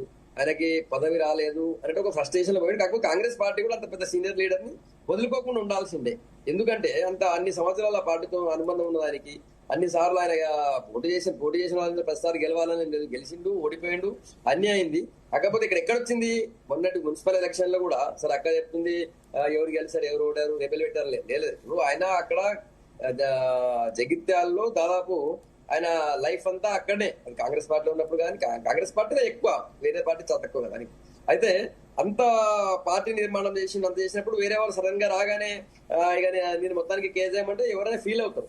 చరతన్ అంటే నీకు పదవి ఇవ్వకపోతే పోతావా అంటే ఆయన అన్ని సంవత్సరాలు చూడడానికి అగౌరవం, అక్కడ ఏమంటే ఆయనకి అవమానం జరిగినటువంటి టైంలో ఖచ్చితంగా రాజకీయ నాయకులు అట్లా ఆలోచిస్తారు. అట్లా ఆలోచించకుండా ఉండదని ఏం లేదు. కాకపోతే ఒకటి వాస్తవం, ఆడకు టీఆర్ఎస్ అయిపోయారు, చేసేది ఏం లేదు, పొడిచేది ఏం లేదు. కాంగ్రెస్ పార్టీ అఫ్ కోర్స్ ఆయన చెప్పిన ప్రెస్ మీట్ లో చెప్పినటువంటి విషయాలు వాస్తవం. టీఆర్ఎస్ ఇప్పుడు కాంగ్రెస్ గవర్నమెంట్ మీద తీవ్ర వ్యతిరేకత ఉంది. కాంగ్రెస్ గవర్నమెంట్ చెప్పినటువంటి హామీల్లో ఏవి నెరవేర్చలేదు.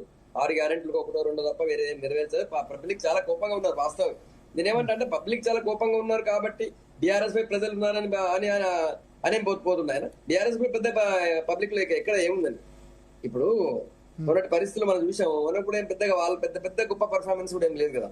10 ఏళ్ళు పాలన చేసినటువంటి టీఆర్ఎస్ పార్టీకి ఏముందని. కాబట్టి నేనేమంటున్నా అంటే సరే ఆయన ఫ్రస్ట్రేషన్ లో ఆయన పార్టీ సుదీర్ఘ అనుబంధం ఉన్న పార్టీ, ఆయన భావోద్వేగానికి గురైన 100% భావోద్వేగానికి గురి కావాల్సిన అనుబంధం దానికి. కానీ అక్కడ పోయి మళ్ళీ గేట్ దగ్గర ఇప్పుడు ఈ రోజు ఎంట్రీ కాబట్టి కేటీఆర్ గారు బయటకు వస్తారు, షాలో కప్తారు, బొకే ఇస్తారు. రేపు ఇప్పుడు రాత్రికో కేసీఆర్ ని కల్పిస్తారు, అయిపోయింది. నెక్స్ట్ డే నుంచి మనం ఎంతమంది చూడలేదు. మొత్తుపల్లి నరసింహ గారు జాయిన్ అయినప్పుడు ఏమన్నారు, బయటకు వచ్చినప్పుడు ఏమన్నారో మనం చూసాం. ఆ తర్వాత చాలా మంది నాయకుల్ని సంగప్ప గారు సారీ ఫర్ డిస్టర్బెన్స్, ఇందాక కేటీఆర్ తోని శాల్వా కప్పించుకున్నప్పుడు ఇటు సైడ్ టీడీపీ నుంచి జాయిన్ అయినటువంటి అధ్యక్షుడు రమేష్, అక్కడ పాడి కౌశిక్ రెడ్డి అందరూ కూడా పక్క పార్టీలో నుంచి వచ్చిన వాళ్ళే ఉన్నారు. అది ఎవరు కూడా దగ్గర ఒకళ్ళిద్దరు తప్ప ఎవరు లేరు. తిరుపతి రెడ్డి గారు నమస్తే. రేపటి నుంచి ఎట్లా ట్రీట్మెంట్ ఎట్లా ఉంటది? ఓకే, ఫస్ట్ టైం బానే ఉంటది, తర్వాత నేను ఒక కపుల్ ఆఫ్ మినిట్స్ మాట్లాడతాను. జాయిన్ అయిన 2-3 నెలల నుంచి సినిమా చూపిస్తారట బీఆర్ఎస్ లో జాయిన్ అయిన తర్వాత. అదే అండి. నమస్తే అండి అందరికి, ఇందులో పాల్గొన్నటువంటి వివిధ పార్టీల నాయకులకు, అదేవిధంగా భరత్ గారు నమస్కారం. కొంచెం డిస్టర్బ్ చేయొద్దండి, నేను ఒక 3-4 మినిట్స్ నేను చెప్పాలనుకుని చెప్పేస్తే తర్వాత డిబేట్ ఉంటది. నెంబర్ 1 ఏంటంటే బీఆర్ఎస్ పార్టీలో ఇవాళ జీవన్ రెడ్డి గారు ఏదైతే చేరడం అనేది ఉందో ఖచ్చితంగా కూడా ఆ 4 జిల్లాల్లో ప్రధానంగా కరీంనగర్, మన నిజామాబాద్, ఆదిలాబాద్, మెదక్ 4 జిల్లాల నుంచి గతం లోపల వారు ఎమ్మెల్సీగా ప్రాతినిధ్యం వహించారు. కాబట్టి ఖచ్చితంగా బీఆర్ఎస్ పార్టీకి ఒక మంచి ఒక బూస్ట్ అని చెప్పొచ్చు. ఎందుకంటే ఖచ్చితంగా రానున్న రోజుల లోపల మొత్తం బీఆర్ఎస్ పార్టీ గణనీయమైనటువంటి సీట్లు వచ్చేటువంటి ఆస్కారం ఉంది. ఎందుకంటే ప్రధానంగా అక్కడ జగిత్యాల నియోజకవర్గం లోపల ఒక సామాజిక వర్గం, పద్మశాలి సామాజిక వర్గం ఉంది. దాని నుంచి రమణ గారు ఉన్నారు, వారికి కూడా బీఆర్ఎస్ పార్టీలో తగిన గౌరవించడం జరిగింది, ఎమ్మెల్సీ ఇవ్వడం జరిగింది. ఇప్పుడు రెడ్డి సామాజిక వర్గం నుంచి జీవన్ రెడ్డి గారు వస్తున్నారు. వీరు రైతు నాయకులు. శరత్ గారు అంటూ వీరు గతం లోపల ఏ సమస్య మీద పోరాడిరన్నారు, దాన్ని విభేదిస్తున్నా. ఎందుకంటే ఎర్రజొన్నలు ముఖ్యంగా ప్రధానంగా నిజామాబాద్ జిల్లాలో ఎర్రజొన్నల సమస్య మీద, అదేవిధంగా మక్కల సమస్య మీద, పసుపు బోర్డు విషయం లోపల జీవన్ రెడ్డి గారు రైతుల పక్షాన కొట్లాడింది మనం అందరం చూసినాం. గతంలో కాంగ్రెస్ పార్టీలో ఉన్నప్పుడు వారు కొట్లాడినది, బీఆర్ఎస్ పార్టీకి వ్యతిరేకంగా కొట్లాడింది మనం చూసాం. అదే విధంగా ఓన్లీ బీఆర్ఎస్ పార్టీ రాగానే వచ్చిన రోజే పెద్ద ఘనంగా స్వాగతాలు చెప్తారు, తర్వాత పట్టించుకోరు అనేటువంటి దాన్ని నేను పూర్తిగా విభేదిస్తున్నా. గతం లోపల కేఆర్ సురేష్ రెడ్డి గారు జాయిన్ అయినరు, వద్దిరాజు రవిచంద్ర గారు జాయిన్ అయ్యారు, గుండు సుధారాయణ గారు జాయిన్ అయ్యారు, డి శ్రీనివాస్ గారు జాయిన్ అయ్యారు, కేశవరావు గారు జాయిన్ అయ్యారు, ఎల్ రమణ గారు జాయిన్ అయ్యారు, అదేవిధంగా టీడీపీ నుంచి పోచంపల్లి గారు జాయిన్ అయ్యారు, అదేవిధంగా తలసాని గారు జాయిన్ అయ్యారు, సబితా ఇంద్రారెడ్డి గారు అయ్యారు, తుమ్మల గారు జాయిన్ అయ్యారు. వీళ్ళందరినీ కూడా తగిన విధంగా రాజ్యసభ సభ్యులుగానో మంత్రులుగానో ఎమ్మెల్సీలో చేసి గౌరవించినటువంటి చూశాం. మళ్ళీ వాళ్ళే కేసీఆర్ గారికి వెన్నుపోటు పొడిచి పోయినారు. అటువంటి నాయకులను తీసుకున్నందుకు మాకు కూడా, మా పార్టీ కూడా జ్ఞానోదయం అయింది. ఈ ముఖ్యంగా జీవన్ రెడ్డి గారిని శరత్ గారు లాంటి ఒక ప్రముఖులు, ఒక అవగాహన వ్యక్తి పూర్తిగా తీసిపడే విధంగా 14 సార్లు ఇస్తే ఆయన పెద్ద గొప్ప వ్యక్తి అన్నట్టుగా మాట్లాడారు. వారు 6 సార్లు ఎమ్మెల్యే గెలిచారు. ఒకసారి ఎమ్మెల్సీగా నేను పోటీ చేద్దామని వచ్చాను. ఉత్తమ్ కుమార్ రెడ్డి గారు నన్ను రమ్మని ఎవ్వరు నిలబడేటోళ్ళు లేకుండే. అప్పుడు జీవన్ రెడ్డి గారు నేను నిలబడతా అని తను నిలబడి తను అత్యధిక మెజార్టీతో, అప్పుడు బీఆర్ఎస్ ప్రభంజనం అంతా ఇంత కాదు, అటువంటి ప్రభంజనం లోపల ఎమ్మెల్సీగా గెలిచి కాంగ్రెస్ పార్టీ ప్రాణం పోసిండు. ఆ తర్వాత జరిగినటువంటి వరంగల్, నల్గొండ, ఖమ్మం గ్రాడ్యుయేట్ కాన్స్టిట్యున్సీలో రాములు నాయకులు నిలబడితే 10,000 ఓట్లు కూడా రాలేదండి, డిపాజిట్ రాలేదండి. అంటే చూడండి, ఒక 2 సంవత్సరాల వ్యవధిలో జరిగినటువంటి ఎలక్షన్ లోనే జీవన్ రెడ్డి గారు అత్యధిక మెజార్టీతో గెలిస్తే అప్పుడు ఎంత ప్రజ్వలంగా జీవన్ రెడ్డి 3 నెలల ముందే జగిత్యాల నుంచి 65,000తో ఓడిపోయారు. అఫీషియల్ క్యాండిడేట్ పెట్టలేదు. అప్పుడు మామిళ్ళ దశరథం కూడా అఫీషియల్ గా చెప్పలేదు. కేసీఆర్ ఆ ఎలక్షన్ కు దూరంగా ఉందాం అనుకున్నారు. ప్లస్ ఉద్యోగులు, ఉపాధ్యాయులు గ్రాడ్యుయేట్ ఎన్నికల్లో వ్యతిరేకత ఉంది కదా బీఆర్ఎస్ మీద. అదే గెలిచారు. తర్వాత ఓడిపోయింది కూడా ఎటువంటి ప్రత్యేక పరిస్థితుల్లో వారు ఎంపీగా ఓడిపోయారు. ఏంటి, కేసీఆర్ గారి మీద రాజశేఖర్ రెడ్డి గారు ఏరి కోరి జీవన్ రెడ్డి గారిని పెడితే కేసీఆర్ గారికి కూడా అంత ఉద్యమ నాయకుడు కేసీఆర్ గారికి కూడా చుక్కలు చూపించారు. ఎవరు, జీవన్ రెడ్డి గారు. ఆ టైంలో 20,000 మెజార్టీతోనే కేసీఆర్ గారు బొటాబొట్టి మెజార్టీతో బయట పరిస్థితి. ఎందుకంటే జీవన్ రెడ్డి గారి యొక్క పలుకుబడి అంత. ఎందుకంటే ఆయన రాజకీయాల్లో ఓన్లీ రాజకీయ విమర్శలు చేస్తారు కానీ వ్యక్తిగత విమర్శలు ఎప్పుడు కూడా జీవన్ రెడ్డి గారు చేయరు. ఇక పార్టీకి ఇంత లాయల్ గా ఉన్నారు, ఎన్నిసార్లు టికెట్ ఇచ్చారు, ఇంత బాగా చూసుకుంటే ఎందుకు పోయాడు, టాప్ 5 ఉన్న నాయకుడు. టాప్ 5 ఉన్న నాయకుడు అయితే కార్పొరేట్ కౌన్సిలర్ స్థాయి సీట్లు ఇప్పించుకోలేని పరిస్థితి దృష్టికి తీసుకొచ్చి ఆయన టాప్ 5 నాయకుడు వెంకటస్వామి గారు కొనియాడుతుంటే నాకు అనిపిస్తా ఉంది. ఆయనను ఏ విధంగా ఉక్కపోతకు గురి చేశారో, ఏ విధంగా హ్యూమిలిటేట్ చేశారో మనకు తెలిసిపోతా ఉంది. ఇంట్లోనే అంటే సొంత నియోజకవర్గంలో కుంపడి పెట్టిన తర్వాత ఆయన రాష్ట్ర స్థాయి నాతింది, 40 ఏళ్ల సుదీర్ఘ అనుభవం ఉంటుంది, ఏముంటుంది, ఆయన తట్టుకోలేకపోయారు. ఈ దశ లోపల నాకు ఇది అవసరమా, ఇటువంటి పరిస్థితి, ఇంత సేవ చేస్తే కాంగ్రెస్ పార్టీకి 2014లో కేసీఆర్ గారు ఆహ్వానించినా కూడా వెళ్ళలేదు. ఈయనకు మంత్రి పదవి వచ్చేది, ఎన్నో రకాల డబ్బు సంపాదించుకునే వ్యక్తి అయితే ఇలా అతి సాధారణ ఆయన ఆఫీస్ పెట్టి అదే చెక్క కుర్చీలు, అదే ఆయన పదవి వ్యామోహం లేదు, ఏం లేదు. ఉంటే 2014లోనే పోయేటోడు. ఇది జీవన్ రెడ్డి గారి వ్యక్తిత్వం. జీవన్ రెడ్డి గారి వ్యక్తిత్వం గురించి నాకు బాగా తెలుసు. ఎందుకంటే మాకు కావాల్సిన వ్యక్తి, నేను చాలా సార్లు జీవన్ రెడ్డి అన్నని ఇంటికి పోయి కలిసి మాట్లాడిన ఉదాహరణ చూసిన. ఆయన సింప్లిసిటీ అదంతా కూడా ప్రతిపక్ష నాయకులు అంటే ఆయనకు అపోజిషన్ పార్టీ కూడా ఆయన కీర్తించేటువంటి గొప్ప నాయకుడు.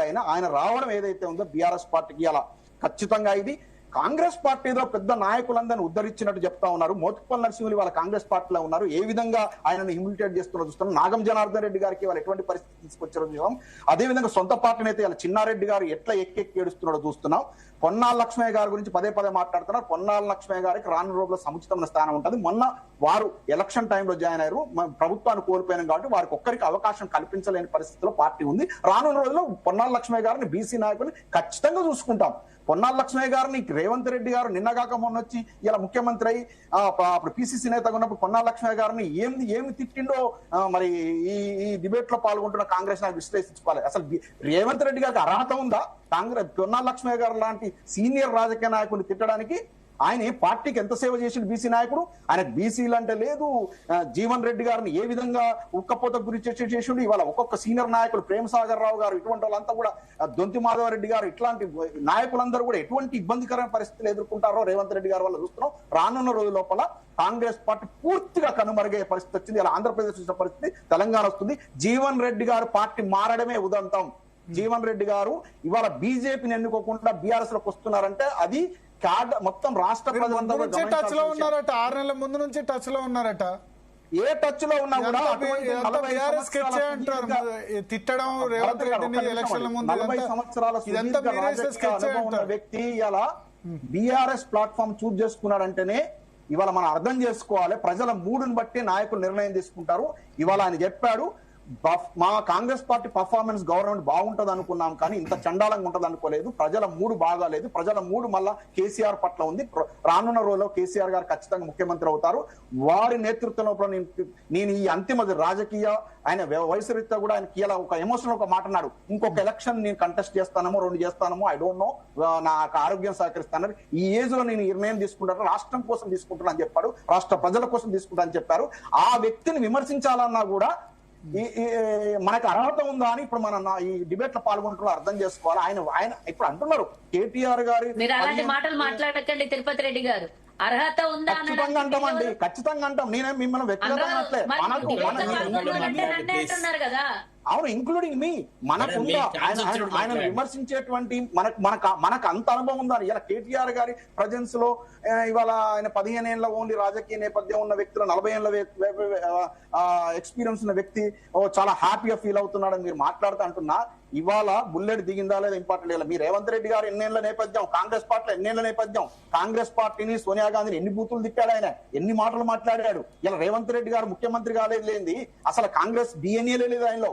RSS, BRS, TRS, Telugu Desam party ఇన్ని పార్టీల కొంపల ముంచి వచ్చి ఇలా కాంగ్రెస్ పార్టీ ముఖ్యమంత్రి అని ఇలా మీ పార్టీని ముంచుతున్నాడు. మీకు అది అర్థం కావట్లేదు. మేమేం చేస్తాం? మీ అవివేకానికి మేమేం చేస్తాం? ఇలా కాంగ్రెస్ పార్టీ కొంప ముంచుతున్నదే రేవంత్ రెడ్డి గారు.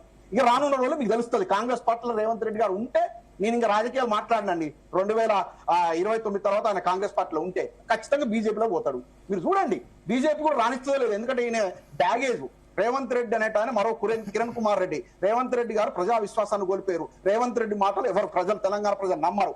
ఆయనను ఆ బ్యాగ్ ఎవరు దగ్గర ఆ పార్టీ కొంప మురుగుతుంది రానున్న రోజుల్లో. రేవంత్ రెడ్డి గారు పని అయిపోయింది, కాంగ్రెస్ పార్టీ పని అయిపోయింది. చరిత్ర క్లోజ్. నమస్కారం. భరత్ గారు చెప్పండి శరత్ గారు. ఇప్పుడు విషయం ఏంటంటే తిరుపతి రెడ్డి గారికి ఇటీవల వచ్చిన రాజకీయ అవగాహనే, కానీ నేనేమో సజీవ సాక్షిని నా కర్మానికి. నేను ఆనాడు జర్నలిస్ట్ ని, నేను ఈ జీవన్ రెడ్డిని వీళ్ళందరినీ చూసిన నాదెళ్ల భాస్కర్ రావు ఉదంతము, ప్రజాస్వామ్యాన్ని, ఒక ప్రజా ప్రభుత్వాన్ని కూల్చిన తీరు, ఏ రకంగా వీళ్ళు దుర్మార్గపు కార్యక్రమాలు చేసినారు అనేదాన్ని నేను సజీవంగా చూసినాను. ఆనాడు ఎన్టీఆర్ గుటకొట్ట ఏడ్చినాడు. చదువుకున్న వాళ్ళు, మేధావులని, డాక్టర్లను, ఇంజనీర్లను, లాయర్లను అందరికి టికెట్లు ఇచ్చినాడు. బీసీలకి ఒక రాజ్యాధికారం అనే దాన్ని తీసుకువచ్చేటువంటి రీతిలో పనిచేసినాడు. ఒక తండ్రి లాంటి మనిషి. ఎంత గౌరవం ఇచ్చేవాడు జీవన్ రెడ్డికి ఎన్టీ రామారావు అంటే చెప్పనలవి కాదు. ఇవన్నీ మేము చూసినాం సార్. ఇప్పుడు మీరు సడన్ గా ఒక పార్టీ క్లిష్ట పరిస్థితిలో ఉన్నప్పుడు కాలుతో దాన్ని పోవడాన్ని ఎంతో పెద్ద గొప్ప వ్యవహారం అని మీరు అంటే నేను ఒప్పుకోను. వినండి దయచేసి ప్లీజ్. మీరు మాట్లాడేటప్పుడు నేను మాట్లాడలేదు. అధికారంలో ఉంది తిరుపతి రెడ్డి గారు, మన ఇద్దరి మధ్య వాదన కాదు, నేను చెప్పేది వినండి దయచేసి. మన ఇద్దరు మాట్లాడుకోవద్దు, కొట్లాడుకోవద్దు. ఇక డిబేట్ యొక్క స్టాండర్డ్ కాపాడదాం. మీరు మాట్లాడండి, నేను మాట్లాడడం, మీరు మాట్లాడకండి. నేను చెప్పేది వినండి మీరు దయచేసి. ఇప్పుడు జీవన్ రెడ్డిని ఓడించడానికి కేటీఆర్, కవిత ఎంత కృషి చేస్తున్నారు మొన్న మీకు తెలియదా? ఎట్లా ఓడిపోయినాడు జీవన్ రెడ్డి అక్కడ? వీళ్ళ మద్దతును రేవంత్ రెడ్డి తీసుకోలేదా? సీనియర్ నాయకుడు గెలిస్తే రేపటి రోజున నాకు సమస్య వస్తుందని చెప్పేసి పథకం ప్రకారంగా జీవన్ రెడ్డిని అక్కడ నిజామాబాద్ లో ఓడగొట్టినాడు. ఆ తర్వాత అక్కడ ఓడగొట్టినాడు. ఎందుకు ఓడగొట్టినాడు? రాజకీయంగా ఆలోచన చేసినాడు. ఆనాడు ఏమన్నాడు? జీవన్ రెడ్డికి పార్లమెంటు ఎన్నికలప్పుడు ప్రచారం చేసిన నిజామాబాద్ సభలో రేవంత్ రెడ్డి ఏమన్నాడు? ఈయన కేంద్రంలో కూడా వ్యవసాయ శాఖ మంత్రి చేస్తా అన్నాడు. అయితాడు అని చెప్పినాడు.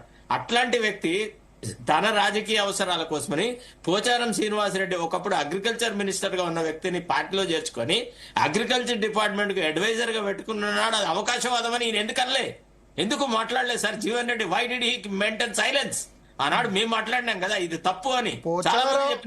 పోచారం కంటే ముందు దాన నాగేందర్ సికింద్రాబాద్ ఎంపీగా కంటెస్ట్ చేశాడు ఆయనతో పాటు. Exactly never ever political morality was a subject matter of. అంటే ఇప్పుడు ఇది మనకనే కాదు, ఏ వ్యక్తికైనా తన దాకా వస్తేనే తెలుస్తుంది. కరెక్ట్. మీరైనా అంతే కదా, నేనైనా అంతే తన దాకా వస్తే తెలుస్తుంది. పార్టీ ఫిరాయింపులు అదన్నది అట్లా. ఇప్పుడు ఫస్ట్ పార్టీ ఫిరాయింపుల చాప్టర్ ఓపెన్ చేసింది మంత్రి వివేక్. తన నియోజకవర్గంలో చేస్తుంటే వివేక్ అది వ్యతిరేకంగా కింది వ్యవహారాలు స్థాయి వేరు జరుగుతున్న కానీ దేశం- ఎమ్మెల్యేలు ఎంపీలు వేరు కదా. ఆయన కింది స్థాయిలో చేస్తుంటారు వివేక్ గారు. Correct sir. ఇప్పుడు ఎట్లుంటదంటే అగ్గి ఎవడు ఏ మూలకు పెట్టినా మొత్తం ఇల్లు కాలిపోతుంది. ఆ రకమైన వ్యవస్థని ఆనాడే ఎదుర్కోవాలా. ఆనాడే ముఖ్యమంత్రి ఏమనేది ఉంటే పార్టీ ఫిరాయింపుల చట్టానికి మనం అమెండ్మెంట్ తీసుకువచ్చి పార్టీ ఫిరాయించిన వ్యక్తికి ఆటోమేటిక్ గా పవర్ కోల్పోయేలాగా చేస్తామని చెప్పిన మనము పార్టీ ఫిరాయింపులను ఎంకరేజ్ చెయ్యొద్దు, కాంగ్రెస్ పార్టీలో కార్యకర్తల కొరత లేదు, నాయకుల కొరత లేదు, మనకెందుకు ఆ అమ్ముడు అయిన సరుకు అని అన్న మాట మాట్లాడుంటే శభాష్ రేవంత్ రెడ్డి అని వాళ్ళు మనం భుజం తట్టేవాళ్ళము, ఆయన మద్దతుగా నిలబడేవాళ్ళం. కాకుండా రాజకీయ వ్యభిచారం చేసేసి ఏదైతే కాంగ్రెస్ ఎమ్మెల్యేలను బీఆర్ఎస్ తీసుకున్నదని వాళ్ళని రాళ్లతో కొట్టమని అన్ని రకరకాలుగా మాట్లాడిన వ్యక్తి అంతకంటే నీచంగా ఎట్లయితే పార్టీలు మర్పోని కాంగ్రెస్ వాళ్ళను ఎప్పుడైతే కేసీఆర్ తీసుకున్నాడో మంచి నాయకులను తీసుకున్నాడు. కేసీఆర్ అగాయి టప్ప వాళ్ళని తీసుకోలేదు, సవితా ఇంద్రారెడ్డిని వాళ్ళని వీళ్ళని తీసుకున్నాడు. వాళ్ళకు కొంత స్టేటస్ అది ఇది ఉంది. తర్వాత కూడా ఇంత కాంగ్రెస్ వేవ్ వచ్చినా మళ్ళీ Savitha Indrareddy could get elected, వేరే జీవన్ రెడ్డి ఇంత ప్రభావం ఉన్న దశలో ఓడిపోయినాడు. కాబట్టి ఇది మీరు రాజకీయంగా ఆలోచిస్తే హీఈస్ ఎ లైట్ వెయిట్, దాంట్లో డౌటే లేదు. రెండవది మొరాలిటీ కాన్సెప్ట్ లో ఎప్పుడు మాట్లాడిన వ్యక్తి కాదు. ఆయన రాజకీయంగా ఆయనకు రాజకీయ జీవితం ఇచ్చిన ఎన్టీ రామారావుకే ద్రోహం చేసినాడు. మేము సజీవ సాక్షులం. అట్లాంటి వ్యక్తి ఎక్కడా కూడా అతను ఒక ఆభరణం కాదు. బీఆర్ఎస్ లాంటి చిన్న చెంబులో అంత పెద్ద వ్యక్తి ఇమ్ముడతాడని కూడా మనం ఊహించడానికి వీల్లేదు. ఇది చాలా కష్టం. కేసీఆర్ యొక్క మెంటాలిటీని అసలు జీవన్ రెడ్డి అర్థం చేసుకోలేదు. ఎందుకంటే కేసీఆర్ వచ్చిన రోజునే గౌరవిస్తాడు, రెండవ రోజు నుంచి వాళ్ళ ముఖం కూడా చూడ. ఎంతో మంది ప్రముఖులను చూస్తున్నాను నేను. అసలు విద్యాసాగర్ రావుని ఎట్లా ట్రీట్ చేసేది, తర్వాత స్వర్గీయ జయశంకర్ గారిని ఎట్లా ట్రీట్, మేము చూసాం కదండి సజీవంగా, మేము అక్కడే ఉన్నాం కదా. We are there with KCR at that relevant point. కాదండి, ఇప్పుడు నేను పెద్ద లిస్టే చెప్పాను కదా శరత్ గారు. కేసీఆర్ గౌరవించిన లిస్ట్ కేఆర్ సురేష్ రెడ్డి గారు, రమణ గారు, వద్దిరాజు గారు, గుండు సుధారాణి గారు, టి శ్రీనివాసరావు గారు, కేశవరావు గారు. పార్టీలో ఇప్పుడు కేశవరావు లేరు. ఒక్క నిమిషం సార్, మీరు ఒక మాట ప్లీజ్. గారు చాలా బాగా గౌరవిస్తారు. నేను సమాధానం ఇస్తాను మీకు, గౌరవిస్తారు. నేను మీకు సమాధానం ఇస్తాను. కేఆర్ సురేష్ రెడ్డి వల్ల బీఆర్ఎస్ కు న్యాయం జరిగిందా లేకపోతే చెడ్డ జరిగిందా? లాభ నష్టాలు ఉండవండి, వ్యక్తిత్వాన్ని ఎంత నీచంగా బీఆర్ఎస్ ను చీల్చి బీఆర్ఎస్ ఎమ్మెల్యేలను కాంగ్రెస్ లో చేర్చిన తర్వాత 5 సంవత్సరాల కాలము యాంటీ డిఫెక్షన్ లా కు సంబంధించిన దాని మీద ఒక్కనాడు ఒక వ్యవహారం చేయలేదు. మీకు తెలియదు కేఆర్ సురేష్ రెడ్డి స్పీకర్ గా ఎన్ని అరాచకాలు చేస్తున్నాడు అనేది. మీకు అంటే కొన్ని విషయాలు మనం దగ్గరుండి చేస్తే తెలుసు తప్ప అవసరానికి ఇంటికి పిలిచి బొట్టు పెట్టడం కాదు. కష్టకాలంలో పార్టీతో ఉన్నవాడే నిజమైన కార్యకర్త. అది ఏ రాజకీయ పార్టీకైనా, అది బీఆర్ఎస్ కైనా కాంగ్రెస్ కైనా ఎవరికైనా. కానీ మీకు విభేదాలు ఉంటే నాయకుడితో మాట్లాడండి సార్. కాంగ్రెస్ లో ఎంత స్వేచ్ఛ ఉంటదంటే ముఖ్యమంత్రిని కూడా తిట్టి బయటికి రావచ్చు కాంగ్రెస్ ఎమ్మెల్యే. నేను చూసిన డాక్టర్ చెన్నారెడ్డి లాంటి గొప్ప నాయకుడినే తిట్టి బయటికి వచ్చిన నాయకులు ఎంతమంది చూసినా. అట్లాంటి స్వతంత్రం గల పార్టీ నుంచి ఎవడన్నా సముద్రంలోంచి చెలిమిలలో దుక్కినట్టుగా ఉన్నది ఆయన పరిస్థితి. సుజాత గారు, జగ్గారెడ్డి గారి రియాక్షన్ నేను చదివి వినిపిస్తాను. జీవన్ రెడ్డి పార్టీ వీడటంపై స్పందించిన జగ్గారెడ్డి, జీవన్ రెడ్డి లాంటి సీనియర్ కాంగ్రెస్ నాయకుడు పార్టీని వేయటం బాధాకరం. సోనియా గాంధీ, రాహుల్ గాంధీ కుటుంబానికి, కాంగ్రెస్ పార్టీకి విధేయుడుగా ఉన్న జీవన్ రెడ్డి పార్టీని వేయటం బాధాకరం. అంతర్గతంగా ఏం జరుగుతుందో ఏఐసిసి స్థాయిలో చెక్ చేసుకోవాల్సిన అవసరం ఉంది. డైరెక్ట్ గా ఢిల్లీ నాయకత్వమే నేరుగా రంగంలోకి దిగి సమస్యను పరిష్కరించి ఉంటే బాగుండేది. ఇది నా వ్యక్తిగత అభిప్రాయం. ఎర్రంరెడ్డి తిరుపతి రెడ్డి గారు కాంగ్రెస్ పని అయిపోయింది అని మీరు అందరి మధ్యలో డిస్టర్బ్ చేయకండి. నేను చెప్పింది వినండి, తర్వాత మీకు అవకాశం వచ్చినప్పుడు మాట్లాడండి. పని అయిపోయింది అని మీ పని ఆడున్నదో వెతుక్కుంటున్నారు. మీకు పని ఆడ దొరుకుతుందని వెతుక్కుంటున్నారు. పని అయిపోయిందని మా పార్టీ మీద ఎడుస్తేట. మీకు ఈడ ప్రతిపక్షంలో ఉన్నప్పుడు కాంగ్రెస్ లో ఉంటారు, అధికారంలో పోగానే అడుగుతురి. ఇప్పుడు మళ్ళా ప్రతిపక్షంలో ఉన్నారు మీరు. మళ్ళీ మరి మీరు కూడా కాంగ్రెస్ ఉన్నటువంటి వ్యక్తే కదా. నేను అధికారం ఉన్నప్పుడు పోలే. నేను మీరు అదే మీకు పూర్తిగా తెలియకుండా అవగాహన అన్ని తెలుసు. నాకన్నా ముందు మీరు సీనియర్ కాదు పొలిటికల్ గా, నాకన్నా సీనియర్ కాదు మీరు పొలిటికల్ గా. నేను చాలా సీనియర్ నమ్మా, మీకంటే నేను చాలా సీనియర్. ఉండొచ్చు నేను పుట్టిన నేపథ్యం రాజకీయ నేపథ్యం. రాజకీయ నేపథ్యం ఉన్న రాజకీయం చేయాల్సి రాజకీయం చెయ్యాలి కదా. ఇలాగా నేను వ్యాపార కుటుంబం నుంచి రాలే, వ్యక్తిగతంగా దూషించుకోవద్దు దయచేసి. ఎర్రంరెడ్డి వంశానికి ఒక చరిత్ర ఉంది, మీరు అది తెలుసుకోండి. ఉండొచ్చు లేదని ఎవరు అనలేదు మీకు, బట్ మీరు వ్యక్తిగతంగా మాట్లాడినందుకు నేను మాట్లాడాల్సి వచ్చింది. కానీ నేను ఒక విషయం తెలియజేస్తున్నా, ఈ రోజు జీవన్ రెడ్డి గారికి మేము ఈ రోజు పార్టీలో నుంచి పోయిండు కాబట్టి ఈ రోజు దూషించడం అని కాదు. నేను ఇందాకనే చెప్పిన, నేను అత్యంత గౌరవించే రాజకీయ నాయకుల్లో జీవన్ రెడ్డి గారు కూడా ఒకరు అని చెప్పాక ఈ రోజు పార్టీని వీడినందుకు నేను I'm in the party, with in the party, ఇలా కాంగ్రెస్ పార్టీని అన్ని విధాలు డైరెక్ట్ గా కాల్ చేసి లేకపోతే ఇంటికి వెళ్తే వేరే విధంగా ఉండేదేమో. ప్రాబ్లం రేవంత్ రెడ్డితోనే వచ్చింది జీవన్ రెడ్డికి, మిగతా వాళ్ళతో ప్రాబ్లం లేదు. అరే మీరు అలా అనుకుంటే ఎలాగైతుందండి? ఆయనే చెప్తున్నారు. ఇప్పుడు వేరే ఎవరు మహేష్ కుమార్ గౌడ్ తిట్టారా, ఉత్తమ్ కుమార్ రెడ్డిని తిట్టారా, వేరే ఎవరు తిట్టలే కదా. ఆయన మరి ఇప్పుడు ముఖ్యమంత్రి ఆయనే ఉన్నాడు కాబట్టి ఆయనకు పదవి ఇవ్వలేదు కాబట్టి తిట్టాడు. ఆయన ఎవరు పదవి ఇస్తారు? సీఎంఏ కదా ముందు చొరవ తీసుకోవాల్సింది. ఎందుకు ఇవ్వలేదు? ఆయన ఎమ్మెల్సీ ఎందుకు ఇవ్వలేదు అని అంటే అందరికి అన్ని అవకాశాలు వస్తాయా? అందరికి అన్ని అవకాశాలు వస్తాయా? కాంగ్రెస్ 14 సార్లు టికెట్ ఇచ్చినప్పుడు అనలేదే మరి? షబ్బీర్ అలీని వెంటనే ఎమ్మెల్సీగా పెట్టుకున్నారు కదా. ఒక్క నిమిషం భరత్ గారు, ఎమ్మెల్యేగా ఓడిపోగానే ఎంపీ టికెట్ ఇచ్చారు. ఎమ్మెల్యేగా ఓడిపోయిన తర్వాత కూడా ఆయన ఏమన్నదంటే, ఎమ్మెల్యేగా ఓడిపోయిన తర్వాత కూడా నేను ఎమ్మెల్సీగా ఉన్నా, ఎమ్మెల్సీగా నన్ను డైరెక్ట్ గా మంత్రివర్గంలో చేర్చుకోవచ్చు కదా, శాసన మండలి లీడర్ నేనే కదా. మరి నేను ఇందాక శరత్ గారు అన్నదే నేను చెప్తున్నాను. శరత్ గారు సంగప్ప గారు అన్నది నేను కూడా అదే చెప్తున్నా. ఇప్పుడు సొంత లాభం కోసం పోరాటం చేసిండా, పార్టీ కోసం పోరాటం చేసిండా? అలాంటి వ్యక్తి ముఖ్యమంత్రి గారి మీద దూషించడము అవసరమా? తన సొంత లాభం కోసం మాట్లాడిండి తప్పించి, నేను ఇందాక ఒక మాట అన్నా, వారి మీద గౌరవం ఉంది, నేను ఇలా అనాలో అనొద్దో నాకు తెలీదు, కానీ నేను అడుగుతున్నా, ఆయన వెనకాల ఒక్కడం కూడా పోమని క్లియర్ గా చెప్పిండ్రు.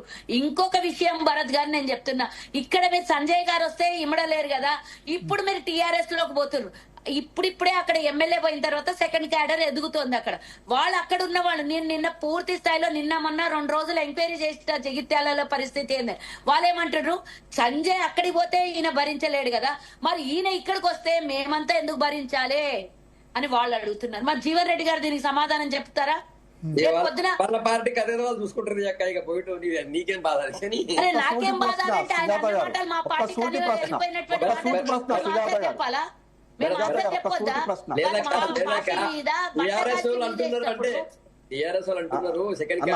అన్న సుజాత గారికి ఒక సూటి ప్రశ్న.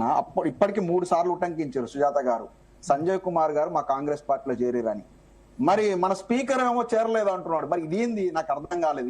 ఈ ద్వంద్వ వైఖరి ఏంది అర్థం కావట్లేదు. స్పీకర్ ఏమో చేరలేదు అంటున్నారు, మీరు చేరిరంటున్నారు. ఇప్పుడు 3 సార్లు తగ్గించారు.